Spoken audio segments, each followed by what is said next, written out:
저번 시간에 교수님께서 제안해 주신 대로 이번 시간부터는 그 한 주간 어떻게 지냈는지, 그리고 그 공부하신 게 있으면은 공부한 부분에서 좀 불편했던 부분이나 나누고 싶은 점이 있었는지 그 부분부터 공유를 좀 하고, 어, 그 렉처 노트로 들어가도록 하겠습니다. 우선 저부터 말씀을 좀 드리면은, 이번 한 주간은 저는 그 플로우 매칭이랑 디퓨전 파이프라인 학습하느냐고 시간을 거의 다 썼고요. 사실 그렇게 잘 되고 있진 않아가지고 걱정이 많은데, 그, 거기에 거의 지금 좀 대부분의 연구 시간을 쓰고 있습니다. 그리고, 그 목요일 밤쯤에 그 처가댁에 내려와가지고 지금 거기에 있는데, 오늘 이따 스터디 끝나고 다시 올라갈 것 같습니다. 그리고 공부하면서 느꼈던 부분은, 어, 사실 저번 4, 5강보다 저는 오히려 6, 7강이 조금 더 편했었던 것 같고요. 불편한 부분들이 조금 있긴 했었는데, 그거는 스터디하면서 나누면 좋을 것 같습니다. 혹시 다른, 나눌 분 계신가요? 한 주 어떻게 지내셨는지.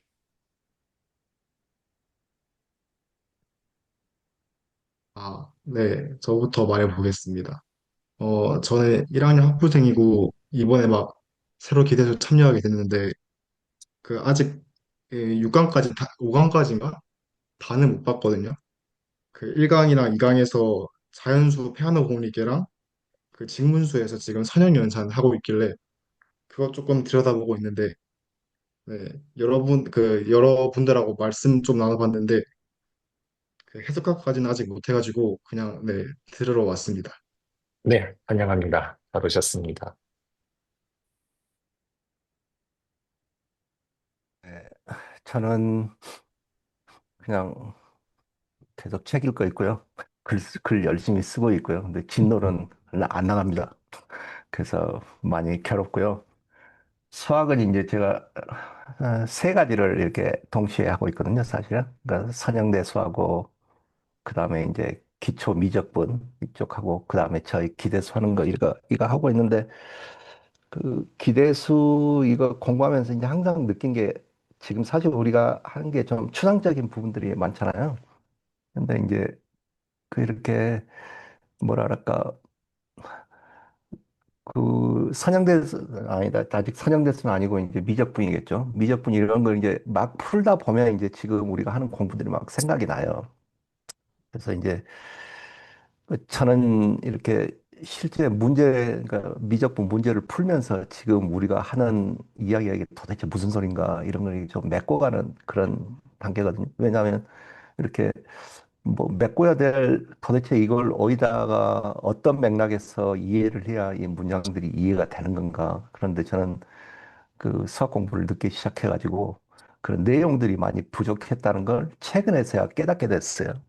그러니까 예를 들어 막 이렇게 극한 같은 거, 수열 같은 걸 공부를 해보니까 지금 우리가 이야기하는 그뭐 상한이네, 수렴이네, 뭐 이제 이런 이야기들이 조금씩 이제 와닿고 그러는 단계예요. 그래서 제 생각에 저는 이게 빨리 해결될 것 같지는 않고 그래서 그냥 제가 공부해 나가야 되는 방법이 아마 이렇게 실제 이제 미적분 이런 개념들을 좀 더 들여다보면서 우리들이 이제 하고 있는 지금 그런 내용들을 갖다가 이제 보면서 이렇게 나아가는 그런 단계인 것 같아요. 그리고 이제 참고로 말씀드리면 이제 그 선형대수도 이렇게 실제로 이제 그 뭐 벡터 문제들 좀 풀어보고 그러니까 뭐 이제 그룹 이야기, 그룹 이론 그런 거 이야기할 때 조금 이해가 되는 부분들이 있더라고요. 아니면 이게 제가 여태까지 접점을 확실하게 못 찾아가지고 그래서 저는 사실 지금 공부를 그런 식으로 하고 있습니다. 그래서 지금 우리가 다루고 있는 거 저는 어제 이제 4강, 5강 이게 다시 봤는데 확실히 이해가 된다는 생각은 하지 않고 아, 이런 컨텍스트에서 이렇게 서로 연결이 되겠구나. 그런 부분들을 이렇게 좀 메꿔가고 있는 단계인 것 같아요. 예, 그렇습니다. 그래서 좀 느립니다. 됐습니다.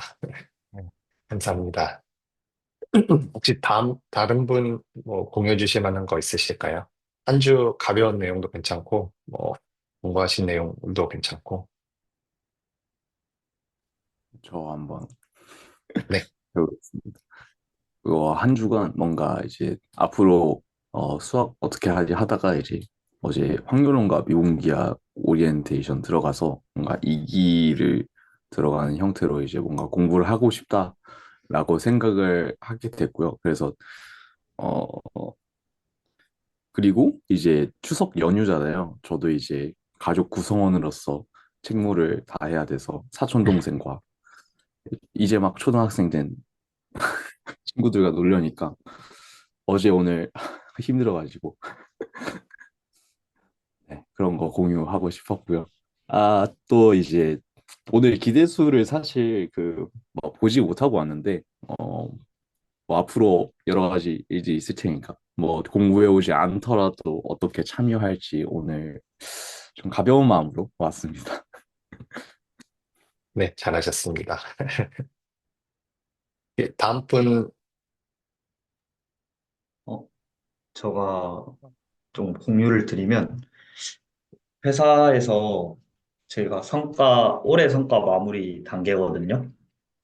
그래서 제가 지금 불량과 정상을 판별하는 모델링을 하고 있는데, 사실 불량을 엄격하게 잡을수록 정상에 대한 기준이 엄격해지니까 모델의 성능이 떨어진단 말이죠. 이게 저희 입장과 현업의 입장이 달라서 그 조율을 하느라고 좀 이번 주 내도록 진을 많이 뺐고, 네, 결국엔 아쉽게도 현업의 그 요구를 그대로 따라갈 것 같은 그런 시점이고요. 저 교수님 말씀 듣고 직문수를 조금 봤습니다. 그러면서 내가 수학을 수학으로 대하지 않고 나의 니즈에 맞는 것만 찾았구나라는 거를 조금 느꼈어요. 그 저번주에 말씀하실 때는 나는 되게 수학에 대한 비용을 지불하고 있는데라고 생각을 했는데 직문수를 보다 보니까 확실히 교수님 말씀하신 게 어떤 부분인지 좀 이해를 했고 그리고 해석학 그러니까 6강, 7강 기대수 보면서 교수님 풀이에 대한 불편함도 조금 느낀 게 있어서 나중에 공유를 드리도록 하겠습니다. 네, 감사합니다. 네, 김선희 선생님, 저는 이번 주에 그 프랑스가 보면서 지난주에 이제 그 얘기를 하셨잖아요. 불편함을 가져야 된다. 근데 이제 6, 7강 내용을 보면은 약간 그냥 대수적 트릭으로 이제 증명을 하는 느낌밖에 안 들어가지고 거기서 어떤 불편함을 가져야 되지라는 생각이 오히려 더 불편해져가지고 이게 당연히 그때 이제 조금 세게 말씀하셔서 이제 불편함이 없으면은 수학적 재능이 없다, 침팬지다 이런 식으로 이렇게 장난치듯 말씀해 주셨는데 여기서 대수적 트릭 외에 내가 어떤 불편함을 가져야 되지라는 다음에 사로잡혀가지고 한 주를 약간 불편하게 지냈습니다. 이상입니다. 네, 감사합니다. 저희 이런 부분도 다 본문 내용 나가면서 같이 좀 공유하면 좋을 것 같습니다. 혹시 다른 분 또 간단하게 공유해 주실 분 있으신가요? 저 공유해보고 싶습니다. 아, 네, 감사합니다. 네. 어, 저는 지금 취업 교육을 받고 있는데, 일단은 앉아있는 훈련을 하고 있습니다. 네. 온라인 강의로 하는데, 그게 카메라를 항상 띄워놔야 돼가지고, 네, 항상 감시 받으면서 앉아있는 그런 평일 시간을 보냈고요. 그리고 시를 이제 혼자만 쓰다가, 어, 그냥 같이 써보고 같이 얘기를 나눠보는 그런 시간을 가져봤는데, 되게 좋더라고요. 제 시를 그러니까 들어주고, 그 다음에 그거에 대해서 그냥 그 사람이 느낀 걸 듣는 게 굉장히 재밌다. 좋았다. 뭔가, 네, 그런 걸 느꼈고요. 그리고 저는 이제 수학의 즐거움 뭐 온 이유는 제가 수학을 진짜 좋아하는 건지 아니면은 뭐 어렸을 때 그런 환경 뭐 경쟁에서 뭔가 이기고 우월감 이런 건지 물론 두 가지가 다 있겠죠. 사람마다. 근데 저는 두 가지가 있는데 진짜 수학을 얼마나 내가 좋아하는지를 좀 알아가고자 이 스터디에 참여했는데 그래서 지금까지는 그냥 억지로 하다가 아예 안 해봤어요. 한 저번 주부터 안 잡히더라고요. 그래서 그냥 저번 주는 아예 안 하고, 근데 이번 주에 뭔가 자연스럽게 하고 있더라고요. 그래서 4강 보고 5강 하는데, 4강에서 느낀 점은 일단 공리계랑 프로폴티랑 그 다음에 정의? 그냥 이거에 구분이 안 간다? 정리? 이거 구분이 안 간다? 이 잘 모르겠다. 이게 그런 느낌을 많이 받았고요. 그리고 신기한 게 좀 n분의 1을 통해서 그 엡실론의 자금이 정의되고 또 엡실론이 모이면은 이 그 1을 넘어서는 간격이 생긴다? 이렇게 받아들였는데 그러면 n분의 1은 뭘까? 하지만 이런 질문을 함과 동시에 이거를 뭔가 내가 수식적으로 유의미하게 쓰지 못한다라는 사실? 그냥 그런 정도가 느껴졌습니다. 네. 그리고 저도 어제 이제 그 채널지기님이 여신 그 2기 스터디 보고 그냥 홧김에 네, 아무 대책 없이 그냥 다변수 비적분학 같이 하고 싶다고 그렇게 남겨서 네, 이제 시작해 보려고 하고 또 기대수도 그냥 가벼운 마음으로 왔습니다. 네, 말을 길게 했는데 처음이라 말을 좀 길게 했고요. 네, 아무튼 그렇습니다. 들어주셔서 감사합니다.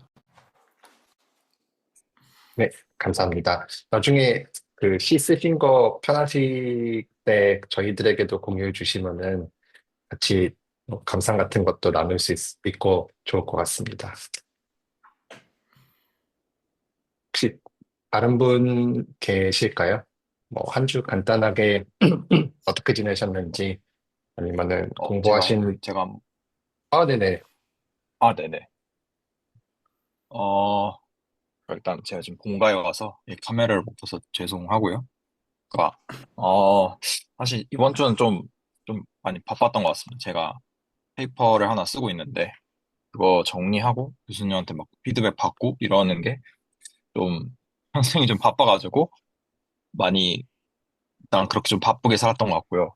어, 그래서 제가 저번 주에 4, 5강 스터디를 못 들어갔는데, 그니까 6, 7강 오늘 하신다 해가지고 그거 더 늦어지기 전에 오늘 그 부분부터 일단 봤었고요. 그러니까 제가 그러니까 좀 충격적으로 느꼈던 거는 그러니까 원래 실수열 막 수렴 얘기할 때 뭐 뭘 n이 입실론 그런 다음에 어쩌고 저쩌고 그 다음에 뭐 there exists n 이런 사실 굉장히 좀 비직관적인 그런 내용들을 막 제가 막 대학교 1학년 때 배웠었던 기억이 나는데 그게 사실 알고 보니까 아르키메디안 프로퍼티에서부터 자연스럽게 오는 개념이더라고요. 다시 보니까 그 4, 5강을 보니까 그래서 그거 되게 그런 연결성이 있었구나 하고 되게 재밌게 봤었던 기억이 있고 좀 그래서 좀 그거 되게 신기하고 놀란 감정으로 지금 상태에 있는 것 같습니다. 그래서 6, 7강을 잘 보지는 않았는데 이거를 갖고 6, 7강 보면은 좀, 네, 재밌게 뭔가 오늘도 이야기를 나눌 수 있을 것 같습니다. 네, 감사합니다. 네, 감사합니다. 지금 뭐 한 분만 더 혹시 나누실 얘기 있으시면은 공유해 주시면 좋을 것 같습니다. 한 주 어떻게 지냈는지 지금 나누고 있었고요. 그리고 뭐 공부하면서 느꼈던 부분이나 아니면은 간단한 감상 같은 거 나누고 있었습니다.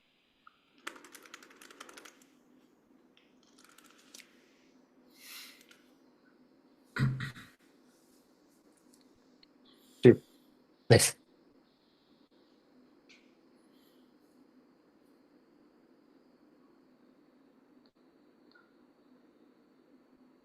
더 공유해 주실 분,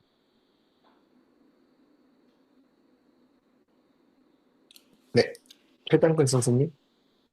네, 저는 좀 정신이 없어가지고 그 면접 같은 거 좀 있어가지고 그거 준비하고 뭐 하다 보니까 뭐 준비를 잘 못했네요. 그래서 그냥 맞고요. 저는 아직도 잘 모르겠어요. 막 교수님께서 말씀해 주셨는데 저는 아마도 침팬지이지 않을까라는 생각이 이게 약간 좀 여유가 없으니까 이게 어쩔 수 없이 좀 사람이 약아지는 것 같더라고요. 이거를 좀 순수한 학문 분야로서 안 대하고 그 효율을 따지게 되고 그런 것 같습니다. 그래서 저는 아직까지도 솔직히 그런 말을 들었는데도 조금 있는 것 같아요. 그 뭐라 그래야 되지? 좀 그 골라 잡고 싶은 생각이 여전히 조금은 있는 것 같다라는 생각이 있습니다.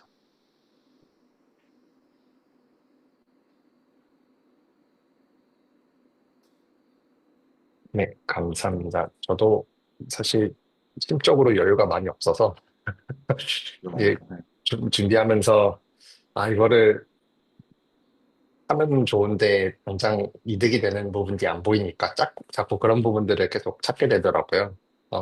그냥 일주일에 조금씩 약간 쉬어가는 느낌으로 약간 그런 시간으로 준비를 하고 있었습니다. 그냥 그 이게, 교수님이 힘 빼라는 말도 되게 많이 해주셨잖아요. 그래가지고 네네. 일단은 뭐가 됐든 꾸준히 하는 게 뭐 용순이고 뭐 나머지 좀 부가적인 것이 않을까 그냥 그런 식으로 생각하고 있습니다. 네, 저도 너무 힘줘서 하면은 오래 못 갈 걸 알고 있기 때문에 이게 본업이 아니고 시간이 그렇게 넉넉지 않아서 어, 힘쓰고 준비하고 있는데 퀄리티가 많이 떨어집니다. 아닙니다. 선생님들께서 저는 채워주실 거를 버스를 알고 잘 있... 타고 있습니다. 네, 감사합니다. 그러면은 6, 7강 내용을 좀 나가보도록 하겠습니다. 잠시만요.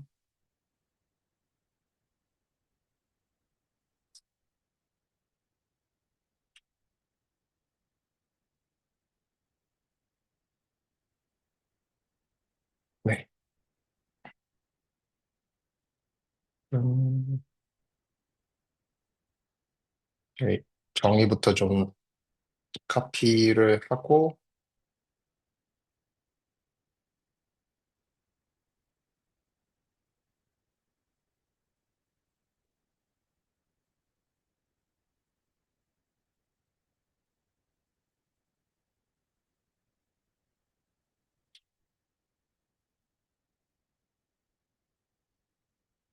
네.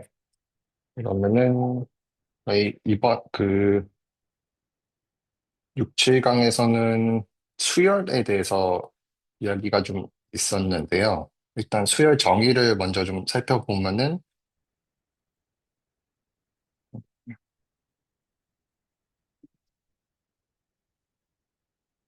아이고 잠시만요. 일단 노테이션으로는 지금 보시는 것처럼 이런 식으로 사용을 하고 있고 이게 X라는 토폴로지컬 스페이스의 सब셋으로 정의가 되어 있고 일단 여기서 저는 조금 어, 이해가 좀 잘 안 갔습니다. 왜 토폴로지컬 스페이스에서 개발되는지 그 부분이 조금 불편했고 그다음에 요게 일단 수열이 함수라는 점을 여기서 강조를 하고 있고 어떤 자연수 집합에서 저희가 어떤 토폴로지컬 스페이스 X로 매핑해주는 함수라고 정의가 되어 있습니다. 그리고 일반적으로는 X를 치수 집합으로 지금 가정을 하고 있고요. 아마 이렇게 당분간은 이렇게 놔두고 사용을 해도 괜찮은 것으로 보여집니다. 어, 사실 평소 옛날에 수열은 이제 저희 중고등학교 때도 많이 봤었던 개념이어가지고 그렇게 크게 어, 느껴지는 게 없을 거라고 생각을 했었는데, 지금 앞에 1강부터 5강까지를 보고 나니까 함수라는 점이랑 그리고 자연수에서 어, X, 그러니까 실수로 매핑해주는 점을 보고 약간 좀, 어, 여러 다른 실수 체계들을 다룰 수 있는 어떤 그 도구로서 사용할 수 있겠다라는 생각이 조금 들었고요. 뭐 그런저런 여러 가지 음, 말, 말로 표현하기 좀 어려운 감상들이 좀 있었는데, 가장 불편했던 점은 토폴로지컬 스페이스 부분이 조금, 이해가 잘 안 갔었습니다. 그래서 토폴로지를 다시 좀 봤었는데, 어, 한두 강 본 걸로는 또 역시 이해가 잘 안 가서 그냥 일단 실수라고 하니까 그냥 그렇게 받아들이고 있던 상황이었습니다. 근데 저는 그 부분에서 토폴로지 그 표현보다는 스페이스라는 표현이 더 이렇게 눈에 꽂혔거든요. 왜냐하면 우리가 벡터 이야기할 때도 사실은 벡터 그 자체보다 벡터 스페이스라 그러잖아요. 근데 그냥 그러니까 아까 선생님 말씀하실 때 자연수를 갖다가 실수로 매핑을 해주는 그런 함수라고 했을 때, 그 다음에 우리가 이제 스페이스라고 하면 굉장히 이렇게 동적인 움직이는 그런 게 연상이 되는데, 그 실수라는 어떤 그 숫자 체계까지 포함해서, 그러니까 자연수 플러스 실수를 움직이게 하는 어떤 그 숫자 체계까지 포함을 해서 스페이스라고 한가? 뭐 이제 그런 느낌이 들었어요. 그러니까 토폴로지 그러면 이런 동적인 그런 느낌이 안 사는 것 같고, 스페이스 그러니까 좀 그런 생각이 좀 들더라고요. 그러니까 자연수가 실수로 간다는 게 사실 좀 이상하잖아요. 이상할 수도 있잖아요.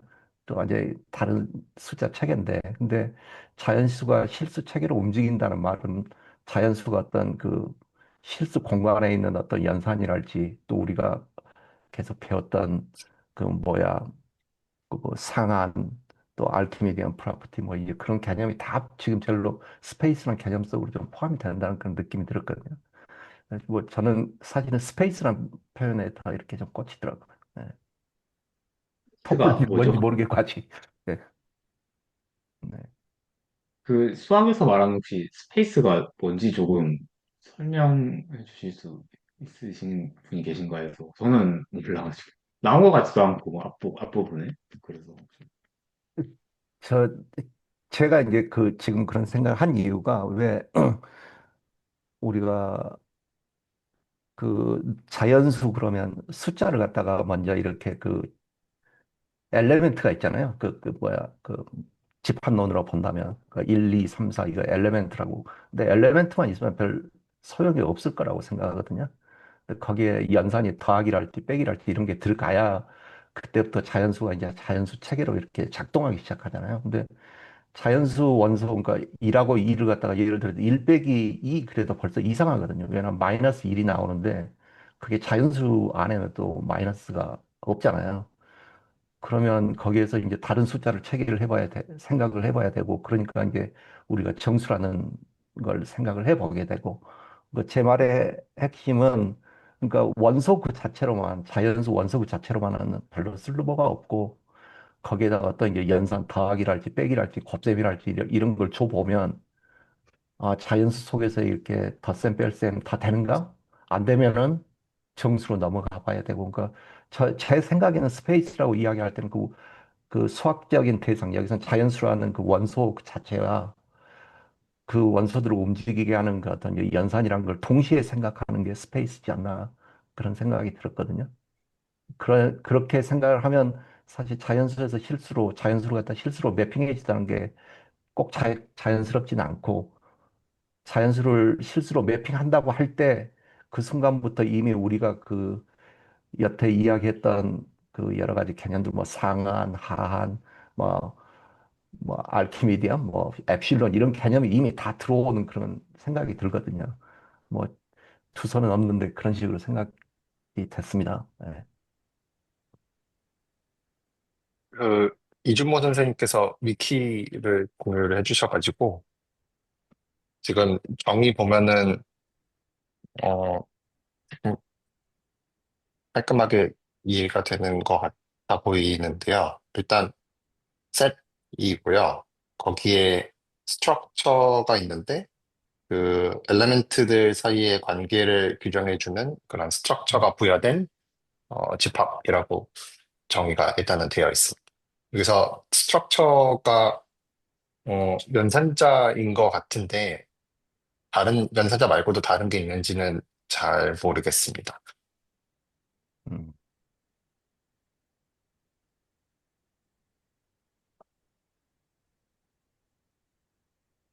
아, 네, 그러네. 그 릴레이션십을 그 관계를 연산이라고 생각하면은 오은 선생님이 말씀하신 말이 맞는 것 같아요. 저도.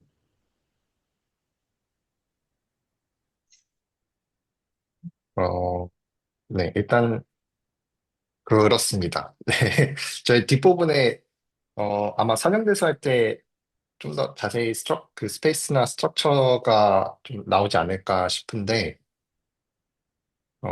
네, 일단은 그렇습니다. 일단 셋 연산자가 부여된 혹은 어, 구조가 잘 갖춰진 집합이라고 보시면 될 것 같습니다. 구조는 이제 그 엘레멘트들 사이에 어떤 관계를 표현할 수 있는 그런 구조가 잘 갖춰진 집합이라고 생각을 하면 될 것 같습니다. 연산이 정의된 집합 정도로 이해하고 있으면 될까요? 대충? 어, 일단 그 연산이라고 하지 않고 스트럭처라고 얘기하는 게 정의해서 그렇게 설명을 했기 때문에 아마 뭔가 조금 더 다른 게 있을 것 같긴 한데 제가 그 연산 이외의 다른 그러니까 스트럭처랑 연산이 어떻게 좀 관계가 그 동치 관계인지 아니면은 스트럭처가 뭔가 여러 가지 개념들을 포함한 연산을 포함한 다른 것들을 가지고 있는 개념인지 잘 몰라가지고 일단 저는 그렇기 때문에 연산자가 정의된 셋이라고 일단은 그렇게 받아들이는 고 있습니다. 또 다른 거를 제외를 해주셨는데 어,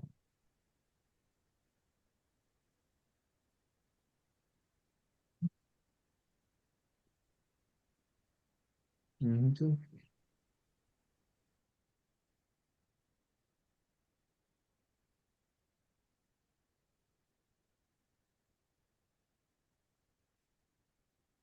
음, 그 여기 또 위키 내용인 것 같은데 공유해주신 내용으로 봐서 스트럭처는 그 셋 위에서의 스트럭처라는 거는 어떠한 그 피처 어떤 특징들을 부여해주는 어, 그런 것들을 얘기를 하는데 그 특징들로서는 연산 오퍼레이션이 있고 릴레이션, 매트릭이나 토폴로지가 있다고 합니다.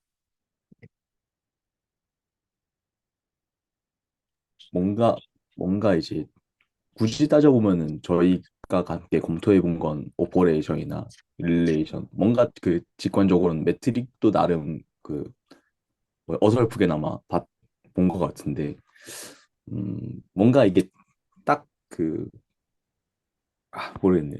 너무 그 뭐지, 피상적으로 나오는 것 같아서 말이. 그 제가 요거 그 시퀀스 정의할 때 토폴로지컬 스페이스가 나와서 토폴로지를 잠깐 봤었는데 거기서도 토폴로지컬 스페이스 정의할 때 시작을 집합에서 하더라고요. 근데 옛날에는 잘 캐치를 못했었는데 집합에서부터 뭔가 시작이 되는 점들이 상당히 많이 있더라고요. 아마 대부분 다 그런 것 같은데 그런 점으로 미뤄봤을 때 요 스트럭처 온셋이라는 게 더 상위 개념들을 구성하기 전에 약간 밑바탕을 좀 이렇게 잡아주는 그러니까 거기로부터 개념들이 올라가는 그런 느낌을 좀 받았었습니다. 약간 뭔가 어, 게임 플레이를 하기 전에 캐릭터를 만드는 듯한 느낌? 그래서 그 캐릭터로부터 게임 플레이를 이어나가는 약간 그런 느낌을 받았었습니다. 제가 받아들이기로는 뭔가 그 세부 분야 파생을 위해서 뭔가 한 번 더 논의해야 하는 그런 것들로 뭔가 받아들여졌는데 이렇게 이해 괜찮을까 말씀하신 걸? 그 세부 분야 파생이 정확히 어떤 그 부분일까요? 토폴로지나 이제 그, 네, 말씀하신 건 예시가 토폴로지였었잖아요.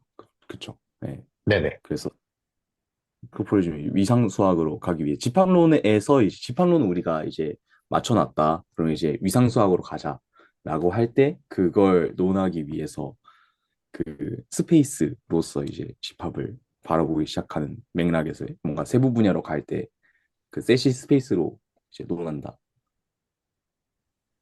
이런 아, 식으로 이해. 근데 저도 비슷하게 좀 받아들였습니다. 서로 동떨어져 보이는 분야에 징검다리 놓는 역할을 하는 게 아닌가 약간 그렇게 느껴졌었습니다. 그러니까 처음에 그 유성정 선생님이 보여주셨던 그 정의 보면 그러니까 실수를 통해서 지금 우리가 그 위상이라는 공간으로 가려고 하는 것 같다는 느낌이 들어요. 그냥 지금은 실수를 갖다가 그냥 위상 공간이라고 보자. 그렇게 말씀하셨던가요? 지금은 그렇게 하셨던 것 같은데. 네네. 현재 저희가 다루고 있는 맥락에서 그 음, X는 실수라고 그렇지. 예. 쓰고 그러니까, 있습니다. 그러니까 지금까지 우리가 해왔던 작업이 실수의 특징들을 갖다 이렇게 다 이렇게 그 분석해왔다라고 생각을 했거든요. 뭐 상한하, 뭐 알키미디언 프로퍼티, 뭐 전부 다 이런 거, 뭐 엡실론 그런 개념도 정확히 모르겠지만 그래서 지금 뭐 뭔가 좀 더 큰 토폴로지컬한 스페이스로 가기 위해서 실수의 개념들을 사용을 하고 있다. 뭐 그 정도로만 저는 생각을 했습니다. 이게 아직 토폴로지는 뭔지 모르겠고 가야 근데 될 길 이게 같다는 느낌. 그 지금 저 논의하는 게 그 실수 해석하기여서 그냥 이 말이 들어가 있는 거 아닌가요? 그러니까 이게 그냥 우선은 실수로 잡자. 나중에 뭐 허수가 될 수도 있고 이런 느낌으로 저는 들었던 걸로 같아가지고. 또 맞을 겁니다. 저희가 논의하고 있는 개념들이 시수 체계를 잘 설명하고 시수 체계 위해서 동작하기 위해서, 동작하는 거를 보기 위해서 하는 거고, 그 다음에 이제 거기로 이렇게 딱 받쳐놓는 게 아니라, 그 약간 그 뭐라 그러죠? 약간 영화에서 뭐 이렇게 뿌려놓는 것처럼 떡밥 뿌리듯이 음, 이게 토폴로지컬 스페이스로도 갈 수 있는데, 그거는 아직 회수는 안 됐고, 일단은 저희 요 부분에서는 실수라고 가정을 하자. 약간 요런 느낌을 받았습니다. 떡밥은 나중에 가서 회수가 되는 걸로. 네. 그러면, 이게 제가 학교에서 위상 네네. 수학을 첫 학기에 들어가지고 내용이 정확히 기억은 안 나는데, 제가 기억나는 게 딱 한 가지가, 그 위상 수학에서 그 저희가 그냥 실수축으로 봤을 때는 전혀 연속이 아닌 것들을 위상 수학적으로 보면은 연속이라고 말할 수가 있는 그런 것들이 있더라고요. 그래서 그런 지금 저희가 실수축에서 극한을 뭐야 이런 그 수열의 극한을 보이는 게 결국에 연속성 같은 거를 뒤에서 이제 말하려고 보이는 것 같은데, 지금 토폴로지컬 스페이스를 얘기를 하는 것도 이제 토폴로지 위에서 연속성을 보이기 위해서 조금 더 일반화된 이야기로 토폴로지컬 스페이스를 얘기를 하고 있는 건가? 라는 생각이 지금 이야기 들으면서 갑자기 떠오르네요.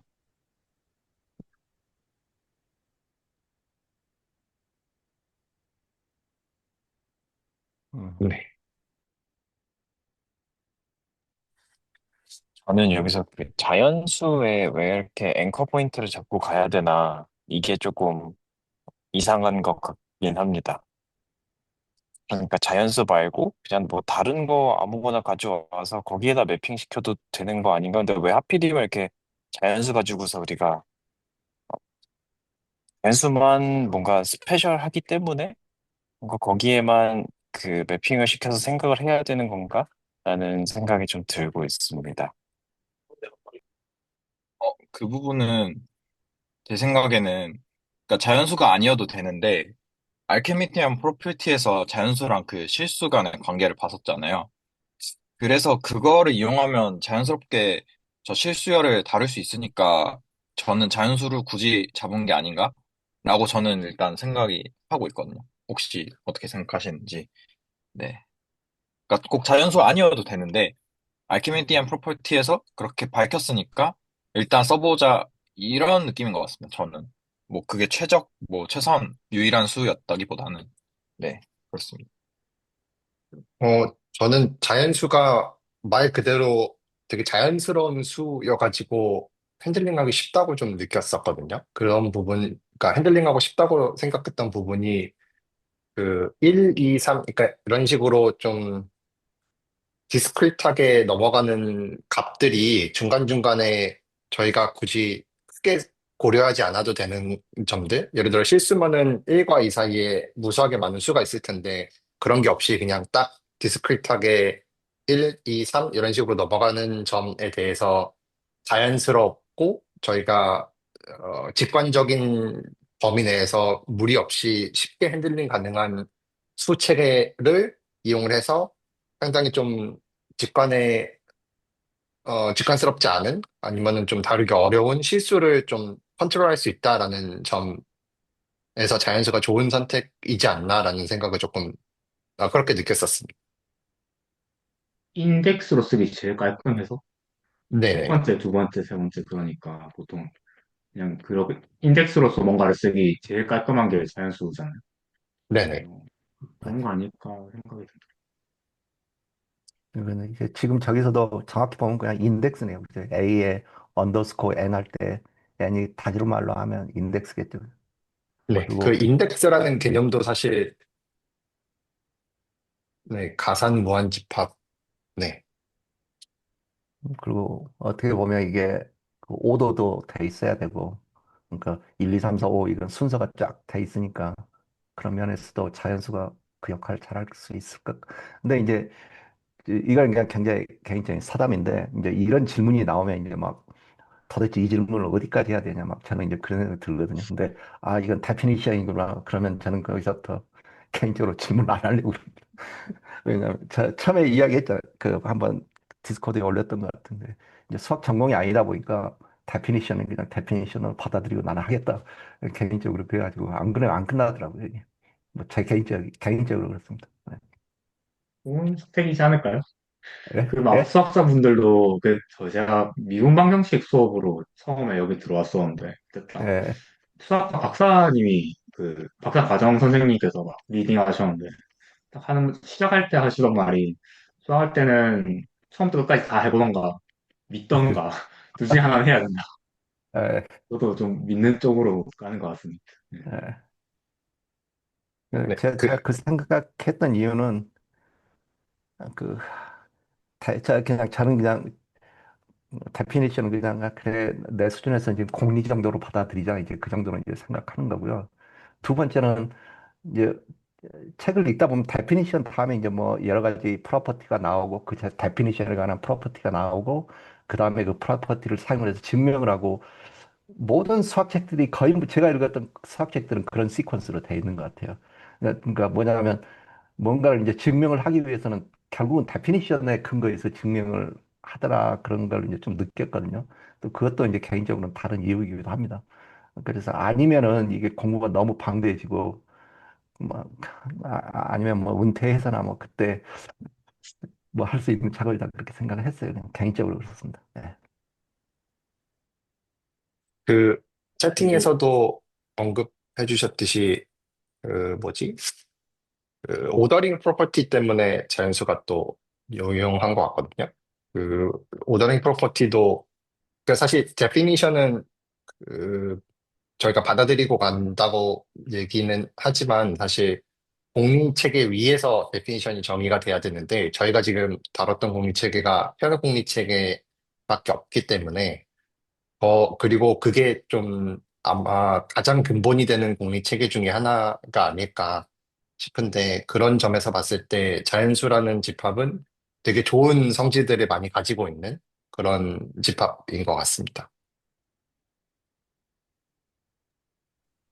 그, 웰 오더링 프린시플 같은 거를 그냥 실수에다가 바로 공리로 안 잡고 실수의 공리는 그냥 그, 그 사이에 무수히 많은 수가 있다라는 것만 하나만 가지고 가는 것도 사실은 조금 이해가 안 되는 부분인 것 같아요. 그러니까 왜 자연수 공리를 따로 놔두고 그래서 자연수에서 뭘 가지고 와서 거기에서 실수가 왜 오더링이 된다라는 걸 이렇게 보여주는 것도 뭔가 건너서 오는 듯한 느낌이 들거든요.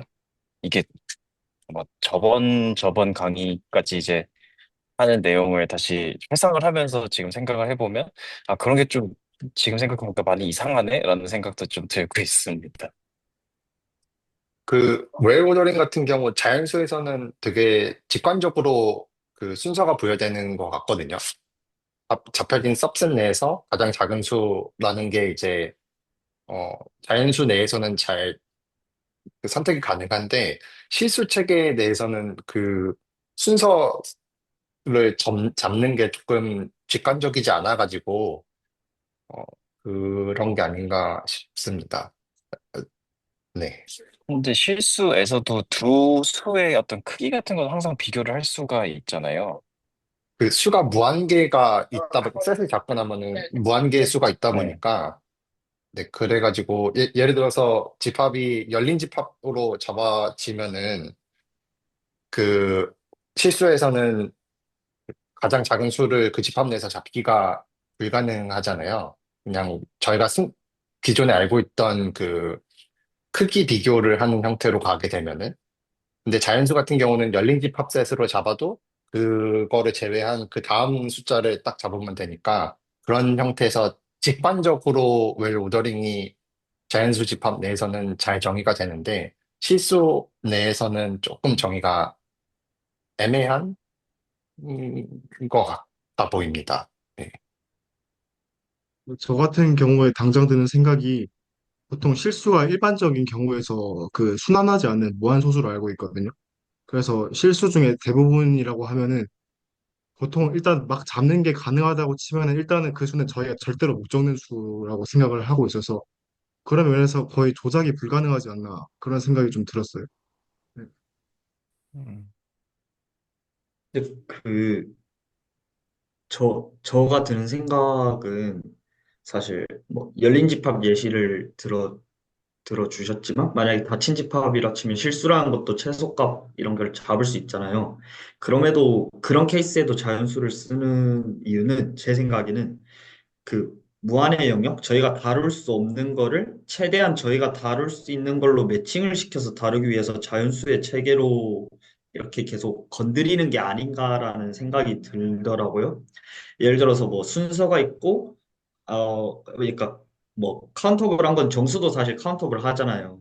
그럼에도 자연수를 쓰는 이유는 저희가 필요한 거는 그냥 파지티브한 영역밖에 없으니까 뭐 거리를 잴 때도 파지티브한 숫자만 있으면 되니까 굳이 정수를 건들지 않고 가장 좁은 공간인 자연수를 사용해서 그런 것들을 건드리는 게 아닌가라는 생각이 좀 들었습니다.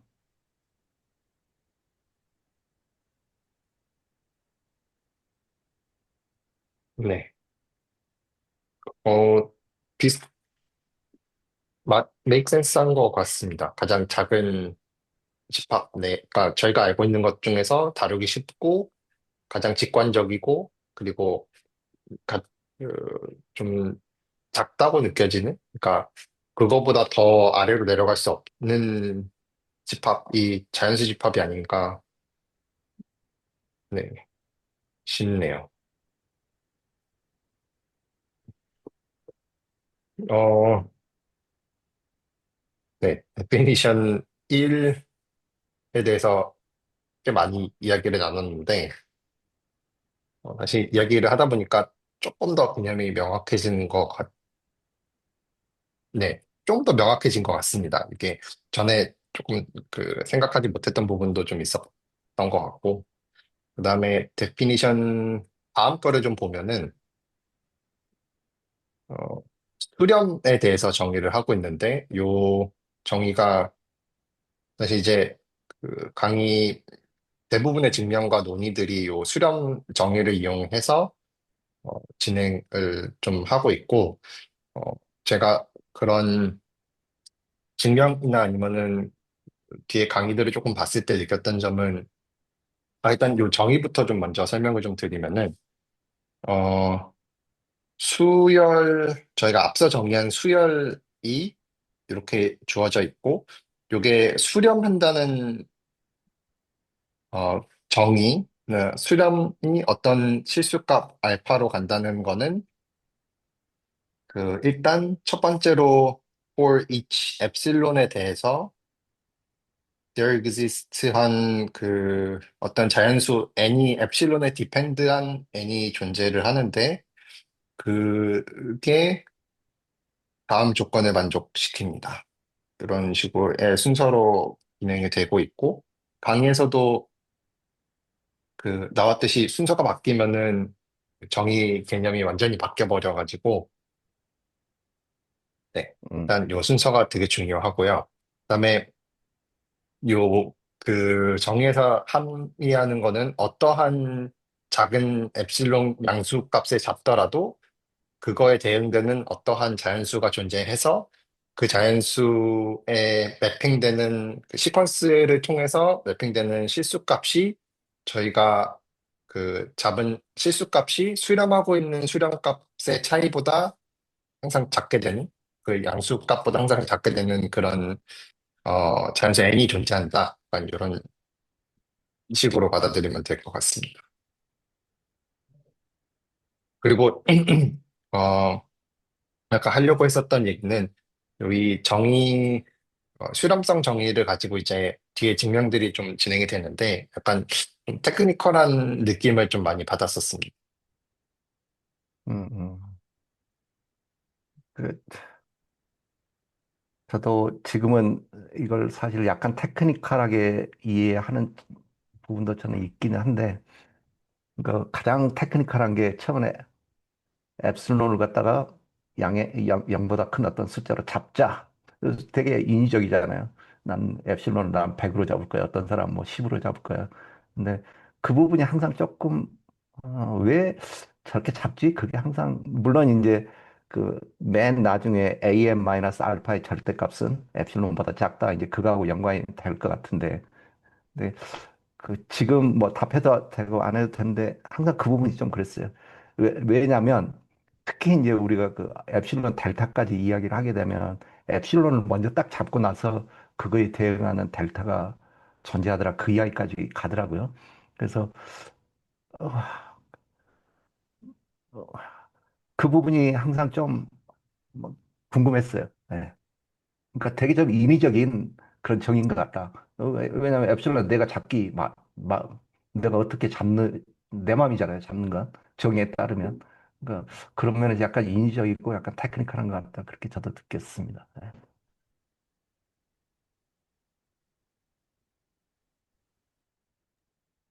저 같은 경우에는 이 정의를 봤을 때 저희가 되게 수렴한다는 거를 직관적으로 생각하면은 그냥 어디에 한없이 거리가 한없이 줄어드는 거잖아요. 어떤 값으로.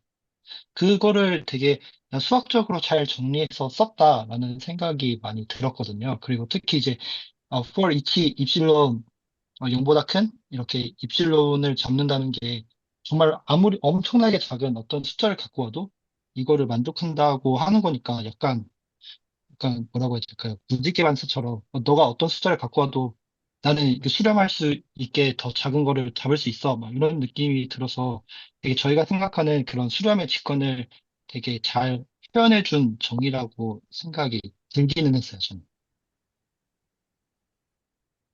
저는 그, 정의를 보고 다가간다는 느낌보다 수렴되는 수렴값 알파리 기준으로 저희가 항상 볼을 하나 만들 수 있어가지고 그 볼 내에 수열이 음, 존재한다라는 약간 그런 느낌으로 받았었거든요. 그래서 약간 저희가 평소에 생각하는 다가가는 직관이 수학적으로 좀 불명확해서 그런 다른 방식을 사용을 해서 수렴성을 좀 정의를 한 게 아닌가. 그리고 되게 괜찮은 방법인 것 같다라는 생각이 들었습니다. 다가간다는 거는 좀 추상적인데, 볼을 잡고 거기 내에 항상 존재한다는 거는 좀 덜 추상적이고 명료해가지고, 되게 괜찮은 방법처럼 보여집니다. 예, 음, 정의라서 그런 걸 수도 있는데, 근데 네. 지금 근데 볼이라는 표현 쓰셨잖아요. 네네. 근데 지금까지 우리는 실수 이야기할 때 그냥 이렇게 직선 넣고 이렇게 그랬잖아요.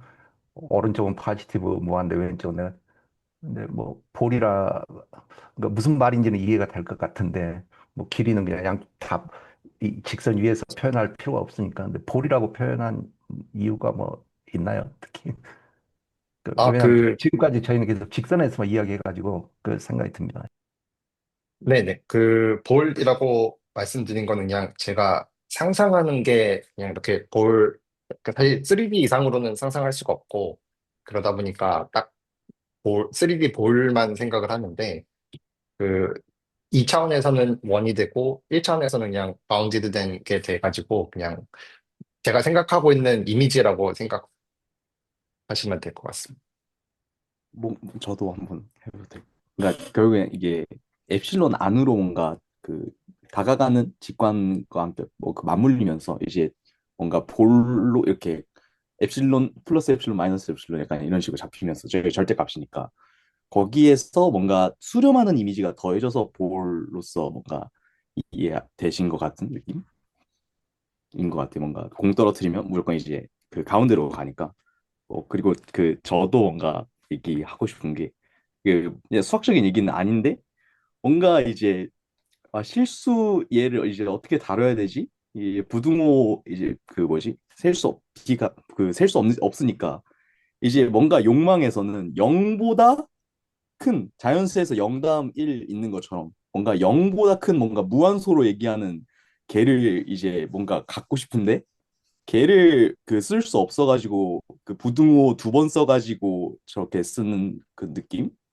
약간 그런 욕망으로서 뭔가 그 보여가지고 공유하고 싶어서 네. 그러니까 저는 이게 뭐냐면 볼이라는 표현을 딱 쓰는 순간 그 뭐야 XY 좌표를 무시하겠다 그런 느낌이 딱 들었거든요, 사실은. 그래서 그러니까 XY 좌표 없어도 볼은 있을 수 있잖아요. 그런가?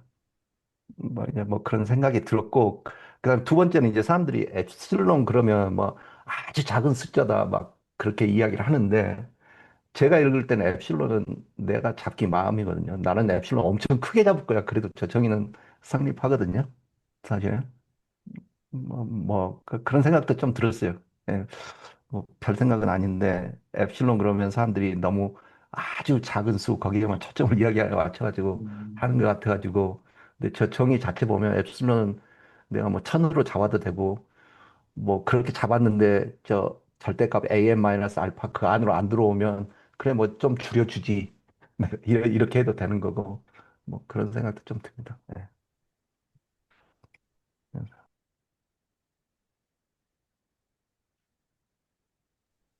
한동원 선생님 뮤트돼 있어요. 한동원 선생님 뮤트돼 있는 것 같습니다. 예. 저 혼자 말하고 있었어요. 네. 그냥 생각인데 한편으로는 저 컨벌지라는 걸 다루려면은 볼 이치 엡실론이라는 되게 임의의 실수 그런 걸 다 체크해야 말할 수 있는 어려운 거구나 라는 생각이 그냥 갑자기 들었습니다.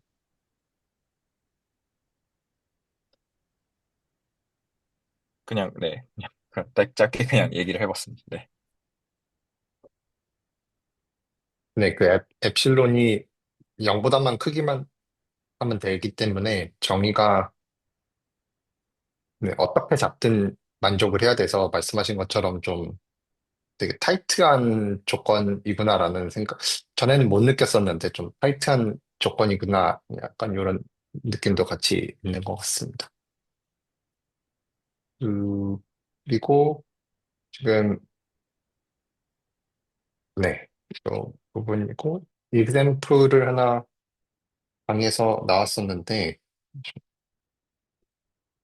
근데 혹시 죄송한데 하나만 네네네. 질문해 않을까요? 네네, 괜찮습니다. 그 엡실론이 엄청나게 커도 되면은 그 엡실론의 정의가 뭐지? 갑자기 생각이 났는데 혹시 뭐 지금 제가 봤을 때는 안 보여가지고 엡실론은 어떻게 정의되어 있는지 아시는 분 계신가요? 지금 여기서는 그냥 0보다 큰 값으로 규정이 되어 있습니다. 아, 예, 그러니까 제가 뭐 엄청 뭐 엡실론 엄청 커도 된다. 그건 이제 약간 좀 과장이 섞이긴 했지만 결국에는 그 절대값 am 마이너스 알파가 엡실론보다는 작아야 된다. 그거하고 같이 생각해야 되는 것 같아요. 그러니까 엡실론은 내 잡기 마음이다. 그러니까 왜 우리가 통계할 때 나는 오차를 10% 잡을 거야, 5% 잡을 거야, 1% 잡을 거야 이런 식으로 상황에 따라서 할 수 있잖아요. 우리가 로켓을 쏴서 화성에 보내려면 그 오차가 무지 작아야 될 것 같고 느낌에 그냥 0.001% 정도. 근데 뭐 사회과학을 한다 자체는 그럼 저희는 상황에 따라서 오차를 한 10%까지도 잡거든요. 왜냐면 사회에는 너무 변수가 많으니까. 이제 그런 개념으로 그냥 나는 오차를 한 10% 잡을래 아니면 뭐 0.1% 잡을래 그런 느낌 아닐까? 그래서 결국에 그래 네가 어떻게 정의를 했든 그 차이는 디스턴스는 그 절대값 am 마이너스 알파 안으로는 들어와야 돼. 뭐 그래야 우리가 뭐 기준이 있잖아. 뭐 그런 느낌 정도로 저는 생각이 됩니다. 네. 음, 네. 저는 네, 냅다 얘기를 네, 해봤고 그냥 엡실론에 대해서는 그냥 양수인 거밖에 모르겠다? 모르고 있다라는 그냥 생각이 들어서 한번 네, 꺼내 봤습니다. 네. 사실 어, 그, 정의에서는 아마, 네, 말씀하세요. 네. 사실 제가 생각하는 바를 한번 전달해 보려고 하는데 약간 걱정되는 게 그 채널 지기님이 흔히 말하시는 그 개똥 철학과 같은 직관일까 봐 약간 말하기에 우려되는 부분이 있는데요. 그 저는 약간 유한이랑 무한이랑을 논리적으로 분리시키려는 그런 느낌이 들거든요. 그러니까 저게 엡실론이 0보다 클 때라고 말하는 게 그냥 어떤 양이 있으면 된다는 거잖아요. 근데 그게 0만 아니면은 아무리 작고 뭐 얼마나 작든 일단 그게 존재하는 거잖아요. 근데 이제 그거를 보통 그 엡실론을 지정하고 나면은 그저 n을 늘리기만 하면은 특정 저 n 엡실론 이후로는 그 수열이 정의 자체가 이미 그 n 이후로는 그 엡실론보다 더 이제 an 마이너스 알파가 작아지는 그걸 보장한다. 그러니까 그게 저희가 직접 그 오차를 정의하지 않더라도 n을 충분히 그 이상으로 늘리기만 하면은 an 자체가 그렇게 더 작아지게 생겨 먹었다는 걸로 네, 뭐 무한이랑 유한이랑을 분리하려는 시도를 하고 있다 그런 느낌이 들었습니다. 네.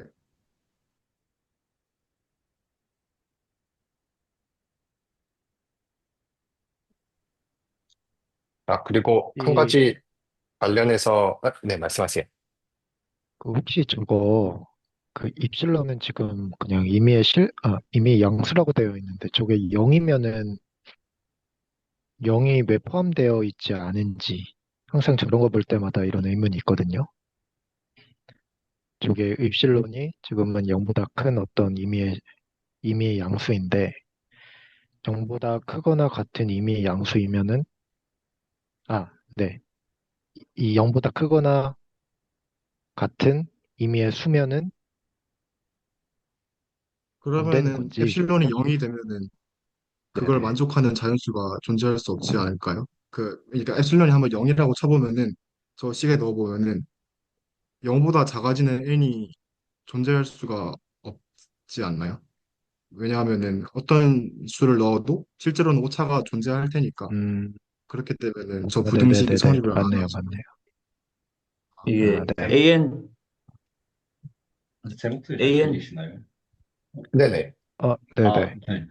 근데 만약에 그럼 입실론을 0 이상이라고 둔 다음에 저 절대값 디스턴스를 입실론 이하로 잡으면 그러면 0일 때도 그래도 작다는 부동어가 있으니까 안 되긴 하겠네요. 0이라고 두면은, 그러니까 하나도 건드리지 않고, for each epsilon이 0보다 크거나 같다라고 하고, 0인 케이스를 보면은, 뒷부분도 그대로 성립을 해야 돼서, such that for any 라지 n의 epsilon인데 이제 epsilon이 0이 되겠죠? 그래서 어떤 그 정수값이 존재를 하고, 거기보다 큰 그 자연수 n이 뭐야, 저게 0보다 작게 되는 그런 부분들이 존재해야 되는데, 그게, 어, 자연수가 무한대까지 있기 때문에 존재할 수가 없어서 0을 포함시키면 안 되는 게 아닌가 싶습니다.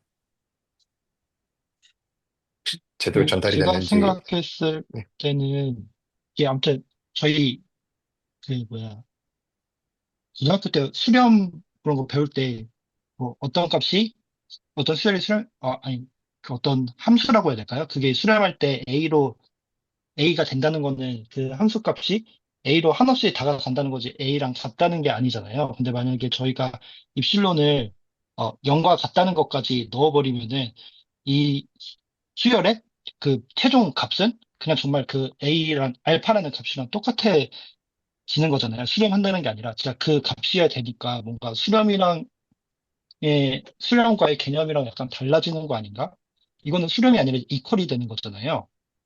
그 0까지 포함을 하게 되면은 같아져야 되니까 값이 실질적으로 차이가 아예 없어지니까 그래서 0을 포함하지 않는 것 같습니다. 그리고 추가로 또 방금 든 생각이 있는데, 그 자연수는 웰 오더링 프로퍼티에서 저희가 그 순서를 잘 매길 수 있는데, 그, 요 수렴성의 정의에 의하면은 순서를 잘 매길 수 있는 자연수가 마찬가지 그 실수 내 부분 집합으로 순서가 잘 매겨질 수 있는 실수로 매핑이 되거든요.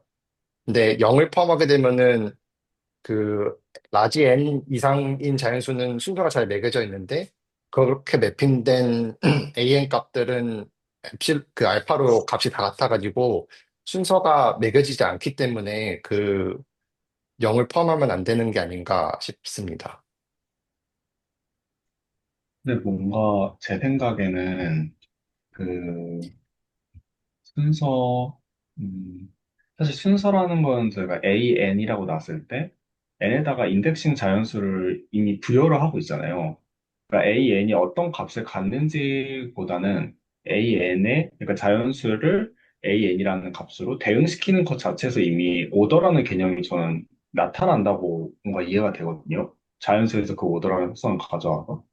그래서 AN이라는 값 자체가 쭉 알파로 같아진다고 해도 뭐 N이 알파로 대응되고 N 플러스 1이 알파로 대응되고 쭉 간다고 하면 그것 자체도 뭐 그냥 오더가 있는 단수 그 나열이 된다처럼 다가오는 것 같고요.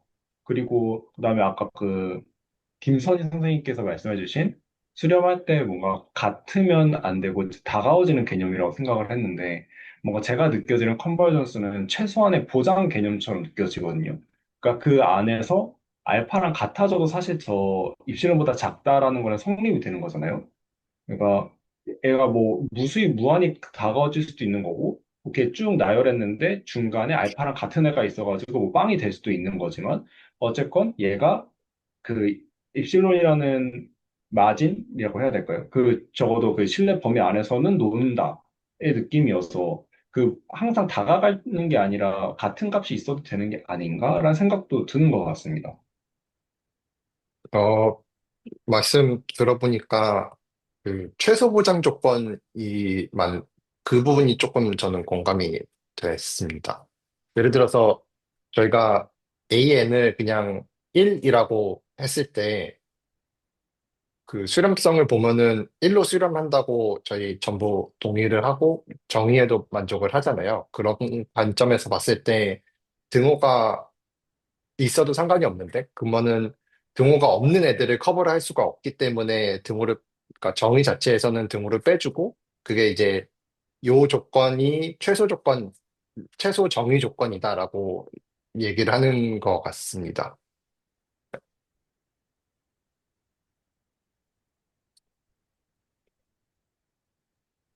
지금 제가 헷갈려서 그런 등호를 1번에다가 넣는다는 뜻인가요? 아니면 3번 엡실론 앞에다 넣는다는 뜻인가요? 저희 1번, 얘기를 하고 있었고, 1번에 넣으면은 3번에도 자연스럽게 들어가야 될 것 같습니다. 3번에 안 들어가면은 그 절대값이 0보다 작게 돼서 그 만족을 하지 않기 때문에 네. 연습 네, 문제 그래서 뒤에 나오잖아요. 네네. 거기서 보면 그 어떤 NE에다가 엡실론을 곱해가지고 1보다 크게 만드는 아르케메디안 그거 쓰는 것 같은데 엡실론이 0이면 안 되지 않을까요? 음, 이쪽에 연습 문제 그 n분의 1 수렴이 0, n분의 1이 0으로 수렴하는 거 거기 보면은 그렇게 넘어가잖아요. 막 연습 문제가 풀어보면 좀 더 뭔가 좀 구체화가 될 것 같기도 하고 잘 네, 모르겠네요. 그 최장근 선생님이 말씀하신 경우를 예를 들면은 그 n분의 1 같은 수열을 생각을 해보면은 그 아까 말씀하신 1번, 3번이 다 그 등호가 붙더라도 안 되는 예시로 생각할 수 있을 것 같아요. 네. 근데, 만약에, 네. 그래서 최소 조건으로 등호가 빠진 게 아닌가라는 부분에 조금 저는 공감이 됐습니다. 일단, 말씀하신 것처럼 예시를 좀 보면은, 이 example에서 n분의 1인 경우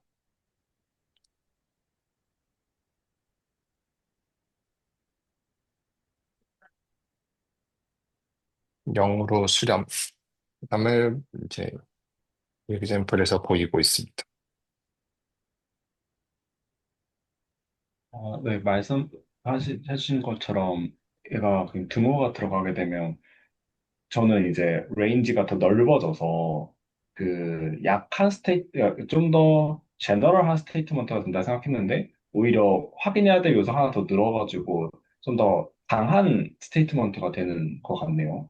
그래서 네, 그래서 말씀하신 것처럼 네, 이해를 한 것 같습니다. 감사합니다. 네. 그 등호가 넣으면은 요 컨디션은 그 수렴 정의에 맞지 않아가지고 좀 더 타이트한 조건으로 바뀌면서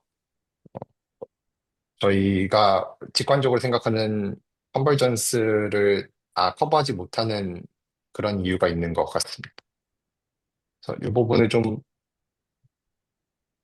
보면은 사실 증명은 저희 요 1번, 2번, 3번 순서대로 가는데 1번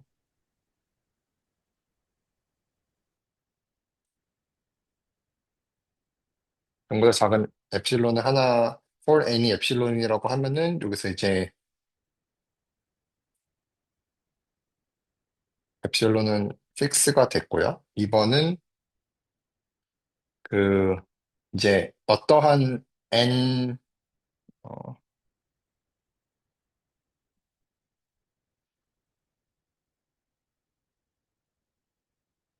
라고 이렇게 되어 있는데 저희는 이제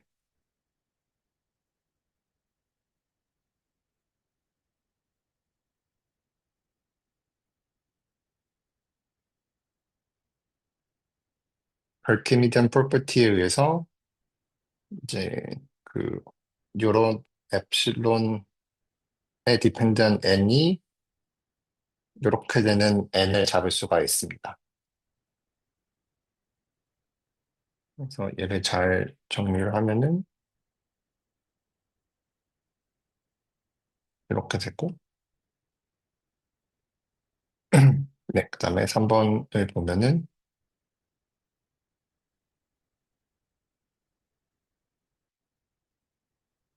저희가 작은 그 엡실론에 디펜드한 n보다 큰 자연수 n이 존재하는데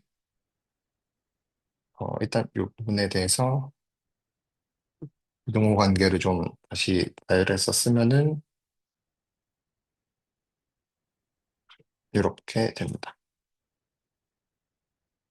저희가 보고 싶은 거는 요 바운드된 요거를 보고 싶은 거고 각 수를 넣어보면은 얘는 n분의 1이 되고 자연스럽게 엡실론보다 작게 됩니다.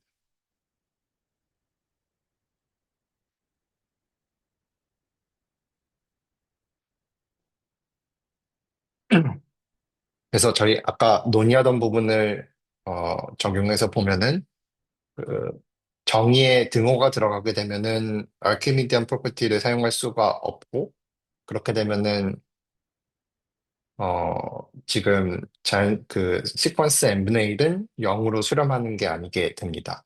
그런 좀 더 타이트한 조건으로 변경이 돼서 0이 빠진 것처럼 보이고요, 일단은.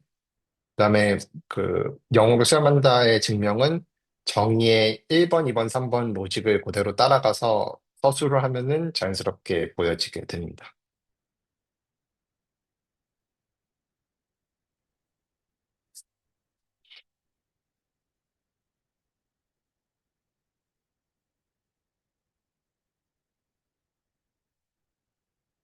그리고 발레, 수렴이 안 되는 발레를 하나 또 제시를 하셨는데,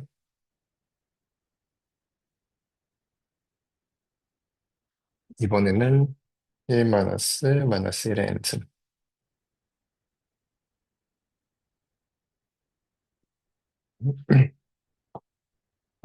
여기서 이제 시작하기 전에,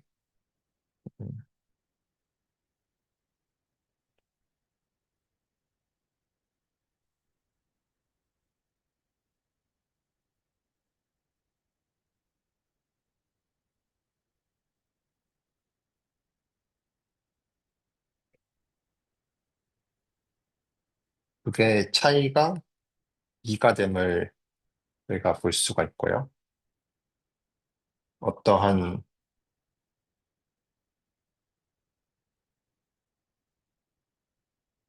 m에 대해서, 음, 문제, 여기서 for each, for any epsilon이니까 저희가 그 epsilon을 그냥 다음과 같이 잡을 수 있습니다. 음,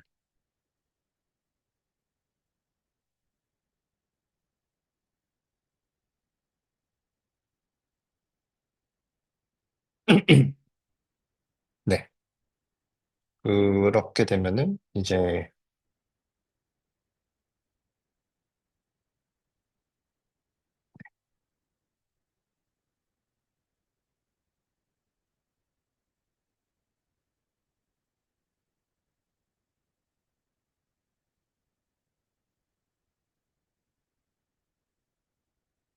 이게 수렴한다고 가정을 하면은 어떠한 베타가 존재를 하는데 정의에 의해서 얘가 엡실론보다 작게 하는 그러한 어떤 n이 존재하게 됩니다. 근데 요 베타를 다시 쓰면은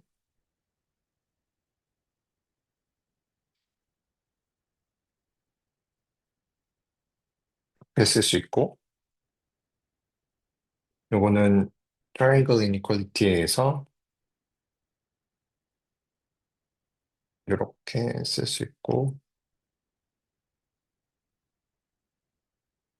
저희 요 부분이 거의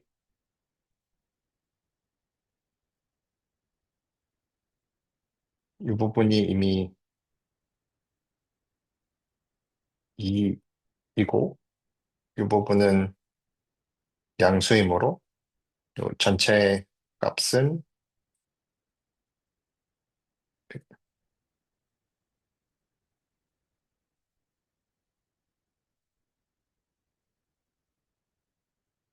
요거는 2보다 크게 됩니다. 근데 저희 엡실론을 2보다 작은 엡실론으로 잡았었기 때문에 이거를 만족하는 n이 존재하지 않게 됩니다. 이렇게 네, 수렴성 증명이 완료가 됩니다.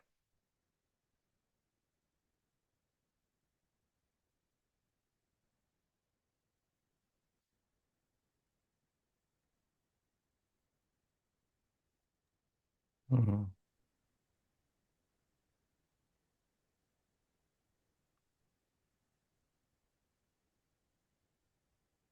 네. 그리고 저 네네. 이거 엑서사이즈 2번에서 약간 이 수식 자체는 이해가 됐는데 좀 더 심플하게 증명할 수 있지 않을까 생각이 든 게 있었는데 네네. 이게, 그러니까 어떤 한 포인트로 수렴하지 않는다라는 걸 보이는 거잖아요. 근데 이게 bn이랑 bn 플러스 한 번째 차이는 무조건 2라는 거는 bn과 bn 플러스 1이 동시에 한 포인트로 엡실론하게 가지 않는다. 인데, 잠시만요. 이게, 근데, 제가 이걸 손으로 적어본 게 아니어서, 2번에서 만약에 얘가 컨벌지 한다는 게, bn 마이너스 베타도 엡실론보다 작고, bn 플러스 1 마이너스 베타도 엡실론보다 작아야 된다라는 건데, 혹시 여기 제가 말하는 2번이 여기거든요. 컨벌지 한다는 게, 얘도 만족하는 동시에 이게 bn 플러스 1 마이너스 베타에도 성립이 해야 되는데 그거를 그냥 이 위에 있는 걸 그대로 끌고 와서 쓰면 이 트라이앵글 이니퀄리티보다 더 쉽게 직관적으로 보이실 수도 있지 않았을까라는 생각이 들었었습니다. 그냥 공유를 드리고 싶어서 말씀드렸어요. 이거 제가 끝나고 한번 정리해서 올 디스코드에 공유 드리도록 하겠습니다. 네, 감사합니다. 그, 말씀하신 부분이 3번 대신에 저 두 개를 써가지고 항상 이보다 크게 된다를 보이시겠다는 거죠? 네네, 맞아요. 음, 음, 제가 여기서 약간 의문인 게, 저희가 아무튼 결국엔 지금 2번에 있는 bn-베타가 입실론보다 작다는 거의 모순을 찾아야 되는 거잖아요. 그쵸? 그렇게 지금 네네, 증명을 하신 거잖아요. 근데 지금 3번에서는 bn-b의 절대값이 2 플러스 입실론보다 작다는 게, 작거나 같다는 게 bn-베타가 입실론보다 작다는 거랑 모순이 되는 건가요? 제가 이게 지금 약간 수학적으로 이해를 못하고 있는 건지, 지금, 다시 한 무슨, 번만 말씀해 주실 수 있으실까요? 네, 지금 여기서 그 2번 요거 있잖아요. 네네, 요거랑 요거를 해서 이제 어떤 수식적인 결과로 해서 이 두 개가 모순인 거를 밝혀서 증명을 완료하는 것처럼 보이는데, 네네. 제가 지금 요, 요 식이랑 요 식 사이에서 어떤 모순이 있는 건지, 지금 이게 우선은 어, 2 플러스 입실론보다는 작거나 같다는 거는 이해했는데, 네네. 이게 이거랑 모순이 아, 되나요? 네네. 그 모순이 되는 이유가 저희 그 1번 저희가 선택한 요 1번 때문에 모순이 됩니다. 요거 때문에 모순이 됩니다. 저 엡실론이 2보다 0보다 크고 2보다 작다는 거를 저희가 그냥 임의로 하나 딱 잡아놨고 그렇게 네, 되면은 정의에 의해서 요 식이 만족을 해야 되거든요. 그 네네. 식이 만족을 여기까지가 이제 그 2번까지가 정의고, 그러면은 요 식이 만족함을 모순이 발생하지 않기, 아니, 요 2번까지가 정의가 됐고, 그 다음에 이제 요 bn-베타를 다시 풀어 써보니까 다음과 같이 쓸 수가 있고, 그 다음과 같이 쓸 수 있는 거는 보니까 2 플러스 어떤 양수값으로 정의가 되는데, 그러면은 결과적으로는 요 bn-베타의 절대값이 2보다 크게 돼야 되고, 그렇게 되면은 저희 정의에서 보여준 그 엡실론보다 작다가 돼야 되는 거에 위배되기 때문에, 왜냐면 엡실론은 2보다는 작아야 되기 때문에, 그래서 그러면 모순이 저 그 발생하게 부분 한 됩니다. 번만 설명해 주실 수 있을까요? bm-베타가 지금 이보다 크다는 게 어디서 나온 걸까요? 제가 지금 놓치고 있는 음, 것 같아가지고. 네, 그 아, bn- 잠시만요. 지금 보시면은 요 부등식에 의해서 발생을 하게 됩니다. 왜냐면은 첫 번째 텀이 2임을 저희가 0번에서 보였고요. 그 다음에 절대값은 항상 0보다는 커야 되기 때문에 네. 0 이상 아닌가요? 네. 그래서 그 요 두 개를 더하면은 2 플러스 something이 되는데 그 something은 항상 0보다는 큰 값이 되고 그러면은 전체 값은 항상 2보다는 커야 되게 됩니다. 근데 저희 그 전체 값이 엡실론보다는 작다고 정의가 막 얘기를 해주고 있는데 그 엡실론은 2보다는 작아야 되기 때문에 두 지점에서 모순이 발생하게 됩니다.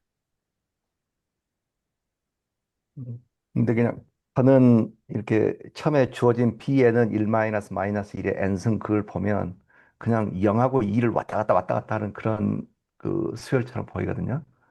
그러면은 그냥 나는 그래 엡실론 1으로 잡을 거야. 그러면 n이 2일 때는 가만히 있자. 이 n이 그 홀수일 때는 1일 그러면 2가 되겠죠. 그러면 거기에서부터 그냥 이렇게 모순이 생긴다라고 그런 식으로 이야기해 버려도 되지 않을까요? 그러니까 다시 말해서 P에는 0하고 2, 0, 2 계속 이렇게 왔다 갔다 하는 것 같다는 느낌. 그 식이잖아요. 그죠? 네네네. 그럼 그 식 내가, 맞습니다. 그러면 엡실론을 그럼 내가 1로 잡을 거야. 그러면은 n이, 가만히 있자. 저 플러스가 n이 홀수일 때는 항상 2니까 엡실론 1보다 더 크다. 그러니까 홀수일 때는 말이 안 된다. 뭐 이런 식으로 그냥 이야기해도 그렇게 하면 그런 식으로 하면 안 되는 건가요? 그냥 그런 그 증명해지기가 약해가지고 물론 그 정의를 그대로 이제 쭉 따라서 쓰면 이 지금 선생님께서 하신 게 더 좋을 것 같은데 그냥 전 그런 생각이 제가 들어서요. 아직 마지막 줄을 잘 이해를 못한 것 같은데요. 그 bn 마이너스 베타가 2 이상, 그 절대값이 2 이상이라고 돼 있잖아요. 근데 네네. 3번식을 보면 bn 마이너스 베타 절대값이 그 2랑 그 오른쪽에 그 bn 플러스 1 마이너스 베타, 그러니까 0 이상인 거, 그거 더한 것보다 작다고 돼 있잖아요. 근데 그 네네. 다음 줄에서 왜 갑자기 큰 걸로 넘어가는지가 궁금해요. 그러니까, 네, 네, 저도 비슷한 곳에서 막혀가지고 그 부분을 아, 제가 어디서 놓친 건가 싶어가지고요. 오, 잠시만요.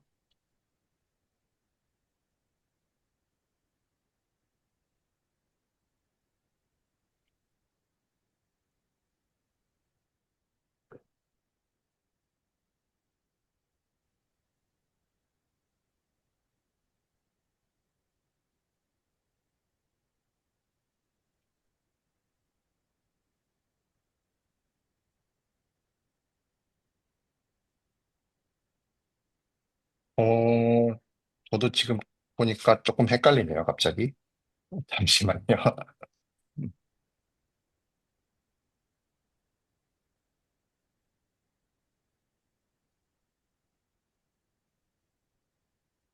이거,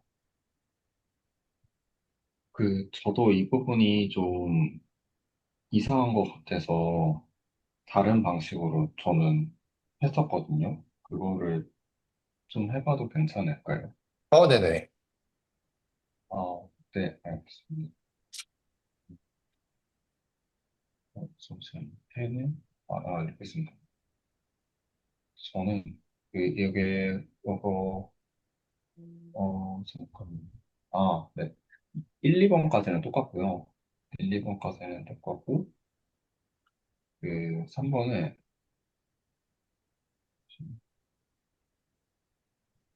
빼기, bm 플러스. 죄송합니다. PC라서. 제가 좀, 이게 지금, 저희가 정의대로만 하면은, 이게 2가 되나요? 그쵸? 네네. 네, 이가 될 거고, 그리고, L 플러스 빼기, 아, 다에, 아, 이렇게 바꾸고, 앞에 부분과 뒤에 부분을 트라이앵글 인코드를 써서 쓰게 되면 위에 빼기 다에 플러스 절대값 붙어서 이거 순서 그냥 바꿔서 보기 좋게 쓰겠습니다. 이렇게 바뀌고 이 앞부분이 입시론보다 작고 네네. 그다음에 n 플러스 1이기 때문에 n보다 크니까 얘도 입실론보다 작다고 생각이 들어서 입실론 더하기 입실론 돼서 2 엡실론 되는데 이게 그 2보다 커진 상태인 거잖아요. 근데 저희 앞에 가정이 0하고 2 사이에 입실론이 있는 걸로 가정을 했으니까 길이 모순이 된다. 어? 잠시만요. 1이네요. 아, 그러면 여기서 죄송합니다. 입실론을 그 0과 2 사이에 어떤 수든 상관없으니까 그냥 2분의 1로 잡았거든요. 그러면은 2분의 1을 우변에다가 음, 입실론으로 바꾸면은 1이 되잖아요. 그래서 2보다 1이 커서 그냥 숫자 체계에서 모순이 생긴다 하고 증명을 마무리하긴 했어요. 저도 이 지금 선생님께서 써주신 거랑 비슷하게 증명을 해가지고 지금 저기 리더님이 써주신 3번 부분에서 그 증명이 아직 잘 이해가 안 되거든요. 그, 지금 조금 다시 생각을 해봤는데, 요거가, 이렇게 결론이 나면 안 되고요. 그, 지금, 어, 좀 지저분해져가지고 여기다 다시 쓰면은, 베타가 저희는 입실론보다는 작다고 했었는데, 지금 저희가 서술하는 부분이 요 가운데 부분이 되게 됩니다. 그래서 베타가 지금 요거 그대로 쓰게 되면은, 이런 식으로 써지게 되고,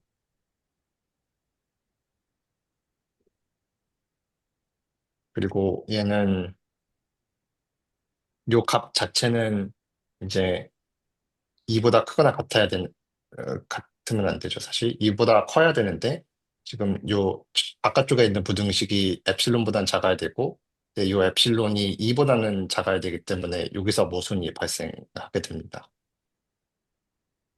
저 여기서 근데 질문이 이렇게 있는데요.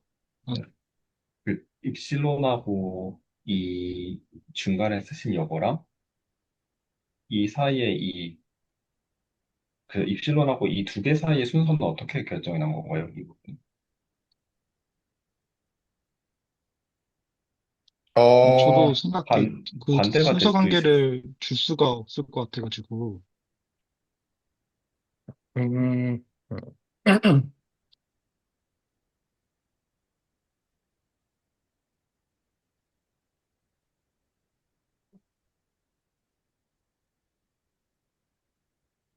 사실 그 부분이 조금 걸리긴 하네요.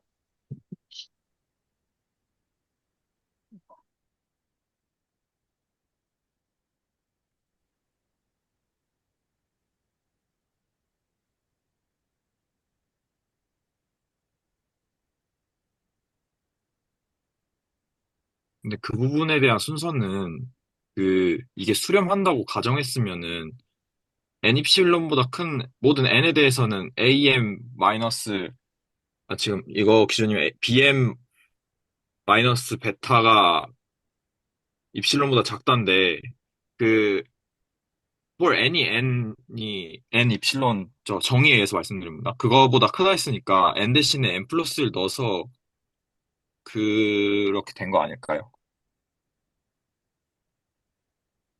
지금 저기에는 지금 bn 플러스 1로 바뀌어야 될 것 같긴 한데 지금 검은색 동그라미 쓰신 게 네. 네. 그 부분이 그 정의에 보면은 그렇게 연결이 돼서 그 대수 관계가 지금 정해지는 거 아닌가 싶습니다. 요 부분이 입실론보다 작아야 되고요. 그쵸, 그쵸, 네. 네네. 그, 왜냐면 컨버지 한다 했으니까, for n이 n 입실론보다 큰 그런 거에 대해서는 an 마이너스 알파가 입실론보다 작아야 된다니까, 거기서 온 것 같습니다. 제가 생각했을 때는. 근데 bm 마이너스 bm 플러스 1이 2라는 게 있으니까, 저게 입실론 플러스 2가 2가 돼가지고, 입실론보다 네. 작다. 그쵸. 그래서 그게 말이 안 된다. 그렇게 가야 될 것 같습니다. 음. 그럴 것 같아요.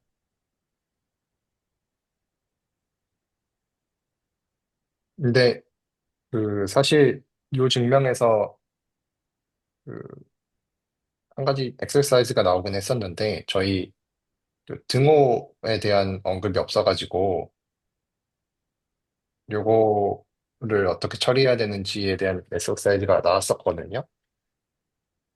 근데 생각을 좀 해봤는데 잘 모르겠더라고요, 이 부분에 대해서는. 그래서 아마 전반적으로 좀 명료하게 떨어지지 않는 부분들이 요거랑 좀 관련이 있지 않을까 싶은데,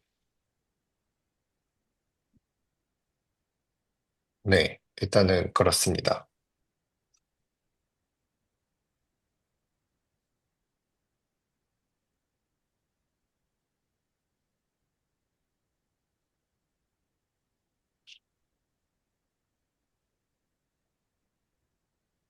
음, 말씀해주신 것처럼 여기 두 개의 부등호 관계가 지금 요 부분이 엡실론보다 저희가 수렴한다고 했으니까 같은 정의에 의해서 작아야 되고, 근데 그게 또 작아야 되죠. 네, 작아야 되고, 근데 거기에 특정한 어떤 값이 더해져 있으니까,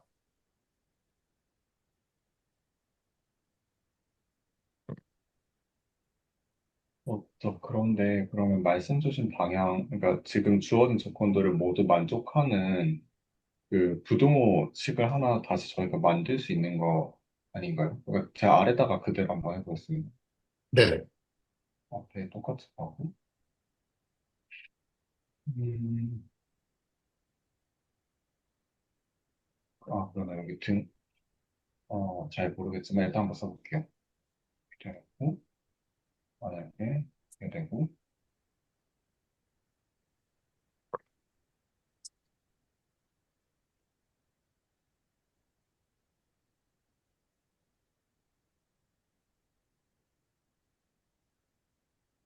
그다음에 이렇게 2가 되고, 이렇게 되는 거죠. 그러면은 그 위에 있는 조건들을 다 만족하면서 부등호 관계를 만족하는 포맷이 하나 뜨는 것 같은데,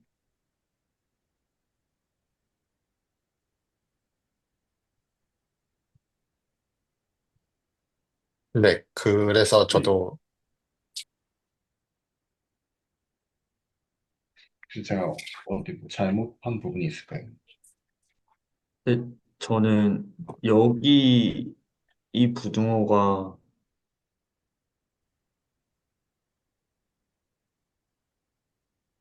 잘 이해가 안 돼가지고요. 예,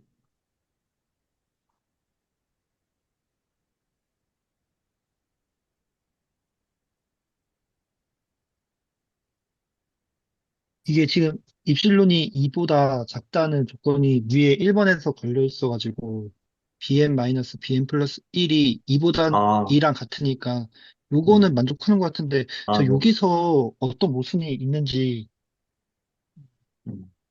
아직까지는 어, 아니 지금 저만 지금 못 찾고 있는 건가 싶긴 하네요. 지금 한번 다시 한번 저도 봐볼게요.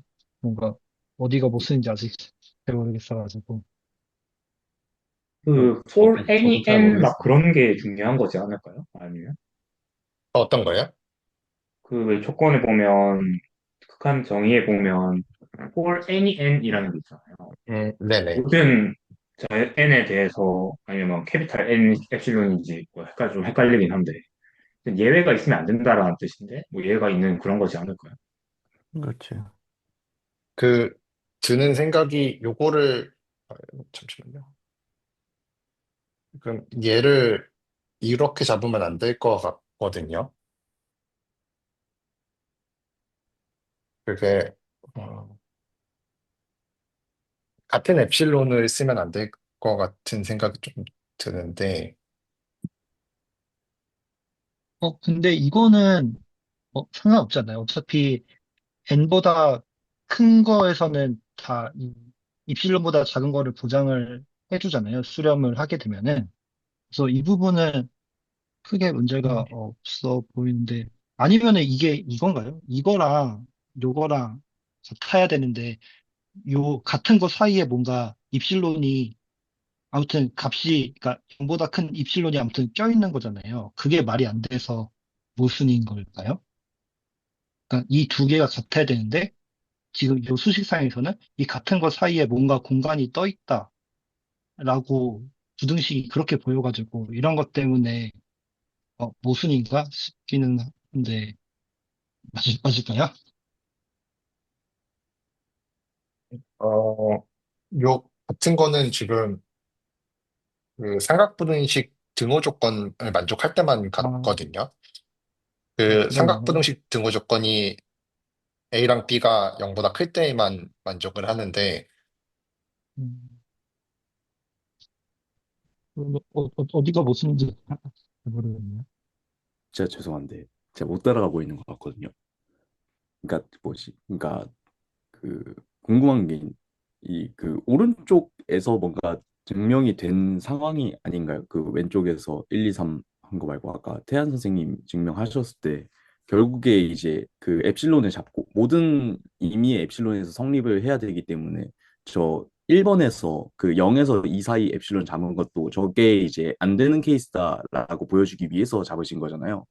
근데 이제 뭔가 그 왼쪽에 있는 1, 2, 3에서는 어, 뭔가 제가 잘 못 들어간 것 같고 오른쪽에 김태한 선생님 예시에서는 엡실론 0에서 1 사이 케이스에서 그 모순이 나온 것 같은데 그 1보다 큰 엡실론이고 그리고 이게 두 개가 겹쳐야 되는 거죠. 맨 마지막에 1보다 큰 엡실론하고 0하고 2 사이에 있는 엡실론 여기에 그 안 겹치는 부분이 0에서 1 사이 엡실론이니까 여기서 증명이 된 거 아닌가?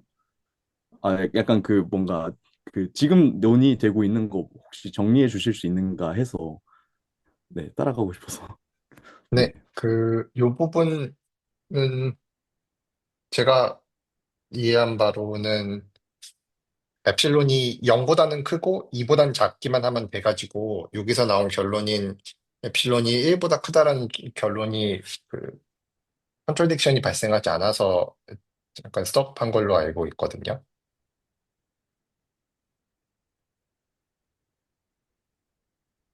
그, 여기서는 입실론을 2분의 1로 잡으면은 이게 2에서 입실론이 아무튼 이게 0과 2 사이니까 음, 2 사이니까 2분의 1을 잡을 수 있는데 이렇게 잡으면 2가 1이 돼서 여기서 모순이 발생해서 요 3번 여기 오른쪽에 있는 이 3번은 이걸로 증명이 완료가 된다고 저는 이해를 했고 그리고 지금 윤성정 선생님께서 써주신 3번을 제가 못 따라가고 있어서 어디서 놓친 건가 해서 저는 그 얘기를 하고 있었던 거예요.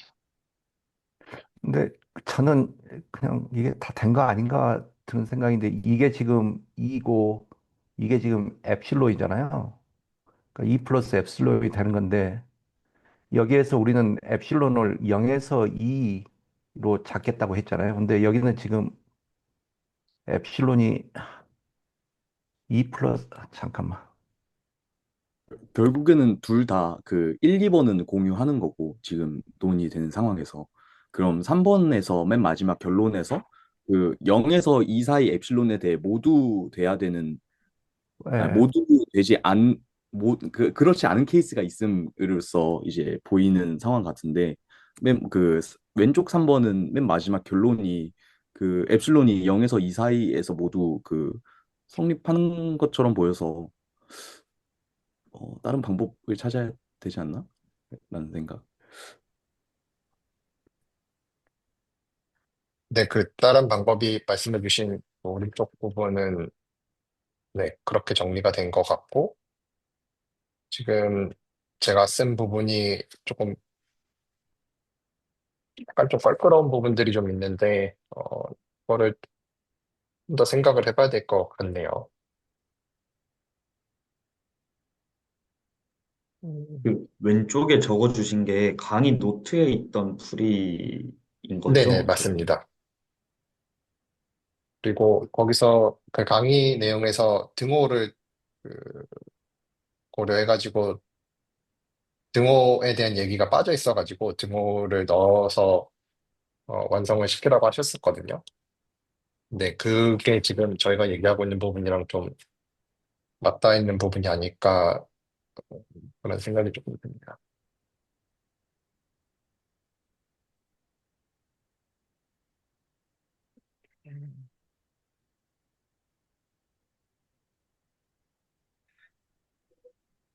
네, 요거는 일단 조금 더 생각을 해보고 어, 다음 시간에 좀 다시 논의를 해보는 걸로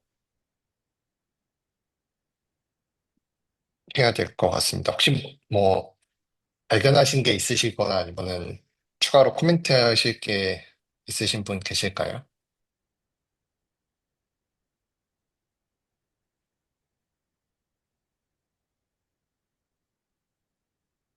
예, 없으시면은 요거는 다음 시간에 다시 좀 오는 그, 해보는 그, 걸로. 네네. 혹시 그 빨간색으로 쓰신 빨간색 3번에서 잠시만요. 마우스로. 그러니까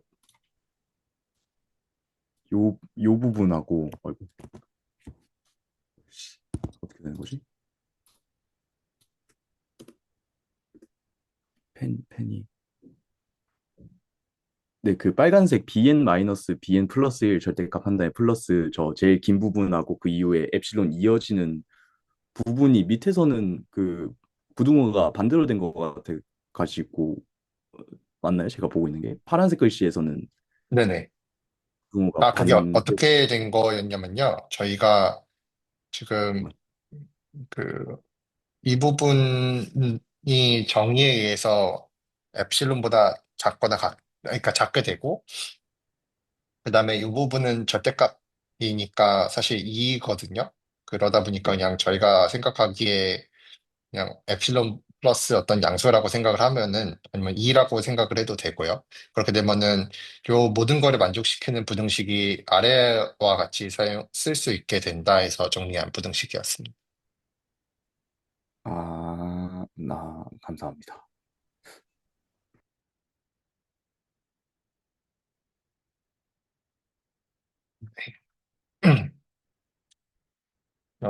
그러면은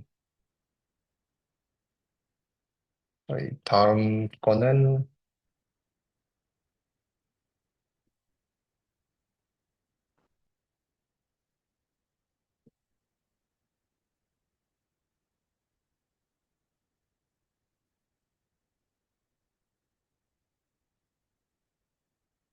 네. 음,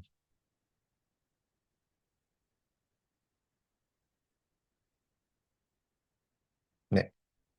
그 절대값의 property라고 해서 이제 하나, 둘, 셋, 6개 정도가 주어져 있고요. 음,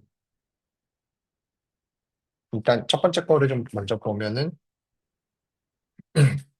저희 아는 것처럼 절대값은 부호를 어, 약간 떼주는 그런 오퍼레이터여가지고 지금 보시는 것처럼 절대값 내에 그냥 값을 쓰든 마이너스를 붙여서 쓰든 결국 동일한 값이 되게 됩니다. 네. 그다음에 두 번째는 절대값 내 곱셈을 이렇게 했을 때 이게 그 절대값이 각각 분배가 되는 듯한 이렇게 나눠져서 곱한 거랑 같게 되고 이것도 부호 입장에서 생각을 하면은 곱셈은 결국 부호만 바뀌게 되는데 그 부호 바뀌는 거는 절대값에 의해서 상쇄가 되므로 두 개가 그냥 같게 되게 됩니다. 어, 그리고 세 번째는 어떤 저희가 지금 엡실론에 대해서 논의를 하고 있었는데 그거랑 비슷한 맥락으로 어떤 R x 양수인 r값에 대해서 절대값이 r보다 작다고 하는 거는 그거를 풀어서 쓰게 되면은 다음과 같은 부등식으로 사용을 할 수가 있게 됩니다. 그리고 어, 마찬가지로 x를 절대값들의 부등식으로 나타낼 수가 있는데 그거는 이제 다음과 같은 4번에 의해서 절대값에 마이너스 붙인 것보다는 항상 크거나 같아야 되고 절대값보다는 작거나 같아야 된다라는 식으로 나오게 됩니다. 그리고 5번식은 저희가 방금 그 증명할 때 살짝 나왔었는데 어, 그 트라이앵글 이니퀄리티라고 해서 더한 것의 절대값은 각 절대값들에 더한 것보다는 작거나 같아야 된다라고 되어 있고 증명이 이제 위에 서술된 프로퍼티에 의해서 증명이 되게 됩니다. 어, 그리고 마지막은 이제 절대값이 어떤 델타보다 크게 되면은, 이번에 이제 작은 게 아니라 이제 크게 되면은 그 x가 델타보다 크거나 같고, 혹은 마이너스 델타보다는 작거나 같아야 된다. 평소에 많이 보던 그런 식들입니다. 사실 시간이 좀 애매해서 요 증명 부분이랑 그다음에 저희가 방금 계속 논의했었던 요 증명 부분은 다음 시간에 이어서 시작을 하면 좋을 것 같습니다. 사실 조금 일찍 마무리하는 이유가 저희 기대수 2강에서 시작을 한 주간 나누는 거 시작을 하고 마무리를 이번 강의에 대해서 간단한 코멘트하는 형식으로 마무리를 해서 저희도 비슷하게 좀 진행을 해보려고 하고 있습니다. 평소보다 한 10분 정도 일찍 콘텐츠에 대한 마무리는 진행을 했고 저희 이번 스터디에 대한 간단한 코멘트를 제가 먼저 말씀을 좀 드리면은 어, 저번 저희 기존에 했었던 것보다 이번에 다들 열심히 참여해 주셔가지고 되게 좀 괜찮았던 것 같고요. 어, 공부 안 해오고 오신 분, 그러니까 내용 6, 7강을 안 듣고 오셨다는 분들이 많이 계셨는데 그게 좀 더 참여도를 높인 방법이 되지 않았나 약간 그런 생각이 조금 들었습니다. 어, 네, 감사합니다. 혹시 다른 분 뭐 간단하게 코멘트 남겨주실 분 있으실까요? 사실 이거 강의 볼 때는 어디서 불편해야 되지라는 생각을 하면서 봤어도 딱히 그냥 다 리즈너블하다 정도의 생각이었는데 오늘 다 같이 이야기해보면서 제가 생각보다 그냥 너무 받아들이면서 정의들을 본 것 같더라고요. 아까도 뭐 입실론이 뭐 0보다 작거나 같으면 안 되냐 이런 거 했을 때 저는 그런 생각을 아예 못 했었거든요. 이 강의를 그냥 따라가서 볼 때는. 그래서 뭔가 요 스터디 참여하면서 뭔가 어디를 불편하게 생각해야 될지 그런 것들이 조금 더 잡혀가지 않을까라는 설렘이 드네요. 이상입니다. 저도 해보겠습니다. 자, 오프닝 때는 얘기를 안 했어서, 저도, 어, 제가 침팬지인지 잘 모르겠지만, 강의를 들을 때는, 그렇군 하고 자꾸 넘어가게 되더라고요. 근데 다 같이 얘기하다 보니까, 재밌는 것 같아요. 좀 불편해하시는 포인트들이 이렇게 쏙쏙 해주시니까. 그래서 저도 되게 좋았습니다. 감사합니다. 저도 뭐, 오프닝 때 말씀을 못 드려서 지금 일단 저는 한 주간 뭐 하고 살았는지 공유를 먼저 하고서 그 감사함을 말씀드리고 싶은데 저는 사실 그 지금 여행을 와가지고 홍콩에서 이거를 듣고 있어요. 근데 여기 호텔이 그 비즈니스 룸이 없어가지고 그래서 지금 라운지에서 하고 있는데 사람들이 다 한 번씩 쳐다보고서 가는데 좀 뭔가 웃기기도 하고 부끄럽기도 하네요. 네. 이번에 저는 저번에 교수님과 다 같이 얘기를 했을 때 뭔가 이거를 이런 수학들을 하나씩 만들어 나가는 그런 정서로 이제 받아들이면은 나중에 연구를 할 때 훨씬 더 도움이 많이 된다 이런 내용이 좀 있어가지고 그래서 막 일부러 뭔가 모든 걸 트집 잡으면서 보고 싶어가지고 좀 그런 방향으로 말도 안 되는 트집들을 좀 잡으면서 공부를 하고 있는데 그게 생각보다 정말 쉽지가 않은데 오늘 다른 분들이랑 같이 네, 얘기를 하면서 그런 트집 잡는 것들이 이런 포인트에서는 진짜 좀 리즈너블한 트집일 수 있겠구나라는 생각을 좀 하게 된 것 같습니다. 감사합니다.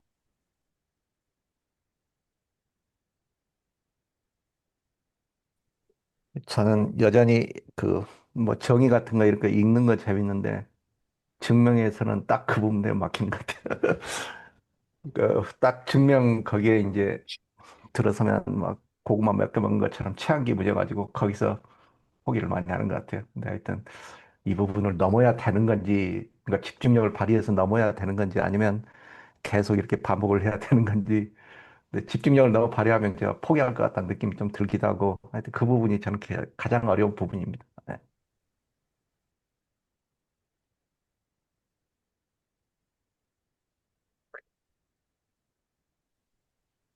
저도 말씀 좀 드리겠습니다.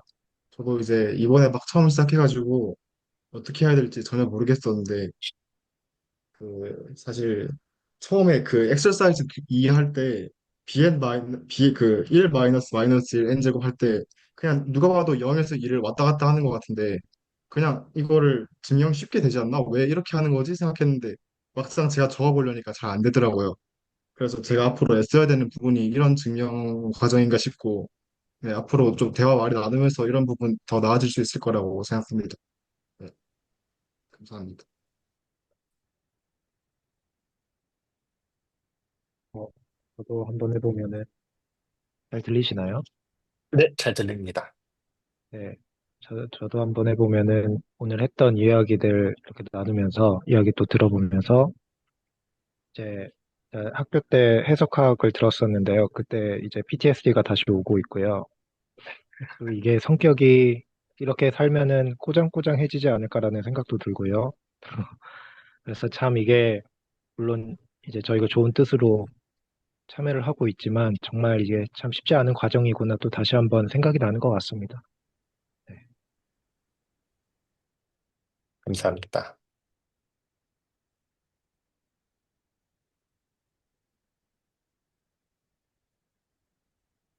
저도 한번 말씀드리고 싶은데, 오늘 이제 처음으로 뭔가 공부 안 하고, 뒷공부 안 하고 이제 왔는데, 보니까, 이거 저번에 결국에는 한번 봤었던 거더라고요. 5번, 5강 맞죠? 네, 그래가지고, 그, 생각보다 다음 것도 안 보고 와야겠다 생각을 하긴 했는데, 아, 이게 뭐지?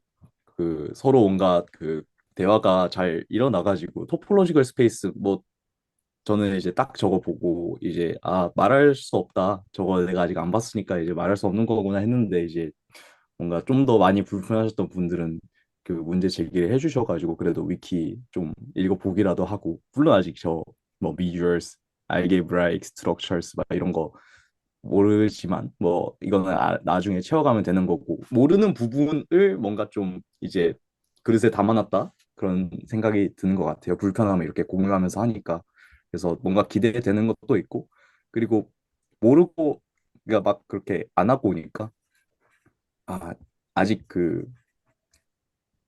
뭐라 해야 되지 이그잼플 2번 풀면서 계속 울그락불그락 하네요 스스로 그런 호승심이 든 날인 것 같습니다. 서로 불편함을 공유하니까 갑자기 저도 덩달아 불편해지는 상황이네요. 함께 있으면 침팬지는 안 되진 않는 것 같습니다.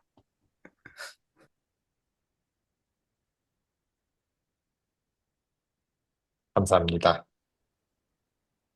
네, 강영호 선생님 하실 말씀 있으신가요? 네, 네네. 저도 일단 어, 리딩 해주시는데 이제 처음 근황부터 해서 하니까 일단 시작부터 좀 재밌는 느낌이었습니다. 감사합니다. 그리고 이, 이 시간에서의 느낌은 개인적으로 뭔가 좀 궁금한 질문들이 생겼는데 프로퍼티랑 프린시플 차이가 뭐길래? 뭐, 네, 그냥 뭘까? 궁금했고 스페이스 얘기하는데 전 잘 모르겠어서 대화를 많이 못 꼈는데 저한테 들어오는 거는 뭐 유클리디안 스페이스와 리니어 스페이스 이렇게 예시로 나왔었는데 스페이스라는 공통점은 있는데 뭐가 다른 걸까? 네, 그런 게 저한테 질문으로 남았고, 그리고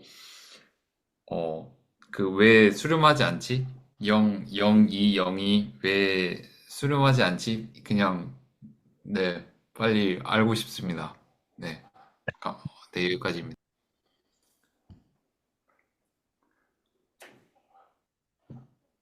PTSD 되게 공감 가는 표현인 것 같아요. 왜냐면 저는 이제 그 학부를 자연과학 계열에서 나왔거든요. 그러니까 지구과학과 비슷한 거 해양학과예요, 해양학과. 근데 이제 1학년 때 이제 전공 기초로서 이렇게 수학 과목이 있었거든요. 칼큘러스였던 것 같은데 그게 수학과에서 개설을 해서 수학과 되게 나이 많으신 교수님이 하시는 수업이었고 그때 이거를 썼단 말이에요. 그때 이제 애들이 다 떨어져 나가는 거죠. 근데 이게 너무 메이크 센스한 게 제가 뭐 지금은 박사 끝냈는데 그 이후로 뭐 이런저런 수학 수업도 듣고 뭐 그래도 계산은 많이 해보고 하는데 이거를 쓰진 않았죠. 쓸 일이 전혀 없었거든. 이게 그러다 보니까 저는 솔직히 아직도 이게 좀 그쵸. 예, 아무래도 이걸 이까지 하는 게 맞을까? 약간 물론 수학적인 센스에서 수학자분들이 이렇게까지 하시고 이렇게까지 엄밀히 하는구나. 약간 이런 센스를 공감을 하는 데는 너무 좋은 것 같은데 한편으로는 진짜 여전히 그 뭐 무대한 자의 의심이 좀 있는 것 같아요. 이게 적당히 넘어가도 되지 않을까? 약간 그런 욕심. 네. 실제로 좀 교육적인 측면에서도 이런 게 너무 특히 저가 특히 학부생 때 느꼈던 생각은 쓰지 않는 걸 너무 앞쪽에 나오니까 이게 흥미가 확 떨어지고 좀 그때 되게 진짜 모든 학생들이 다 탈락을 많이 했었어. 일단 아예 그냥 딱 그냥 더 가볼 생각을 안 하고 그냥 이거는 내게 아니다라고 보통 딱 거기서 그냥 끝내버리는 경우가 많으니까 그것도 약간 교육을 신경 써야 되는 사람 입장에서는 그런 부분도 조금 신경을 써야 될 것 같기도 하고 그래서 힘 빼라는 말씀을 해주시는 건가 싶기도 하고 미묘하네요. 뭐. 그 말씀하신 그 1학, 그 대학교 1, 2학년 때 들었던 수학 수업을 생각을 해보니까 갑자기 드는 생각이 저희가 하고 있는 게 그 반지의 제왕 영화 보기 전에 반지의 제왕 설정집 읽고 있는 느낌이 살짝 갑자기 들더라고요. 영화를 보고 이제 설정집을 보면은 좋은데 설정집부터 읽으니까 약간 좀 굳이 이거를 알아야 되나 약간 그런 느낌이 계속 드는 것 같습니다. 맞는 비율일지는 모르겠는데. 고등학교 때랑 격차가 너무 크잖아요. 그 고등학교 네, 그러니까 그거랑 좀 고등학교 때 배웠던 거랑 뭐 한국이 원체 입시 위주다 보니까 뭐 그런 건 어쩔 수 없더라도 그거랑 또 갭이 너무 크니까 이 추구하는 방향성이나 뭐 아니면은 뭐 다루는 그 좀 이런 사고 훈련 그런 것도 그렇고 그래서 유난히 더 이 에필론 막 이런 이거 나오면은 막좀 스트레스 많이 받고 PTSD 오고 막 진짜 그런 것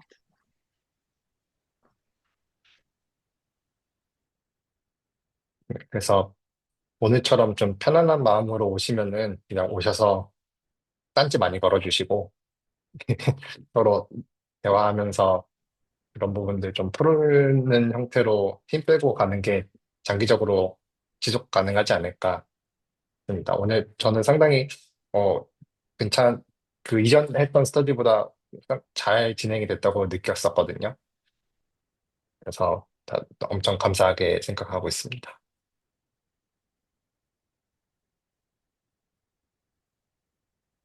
네, 그러면은 오늘은 여기서 마무리를 하고 한 주 잘 보내시고 다음 주에 뵙도록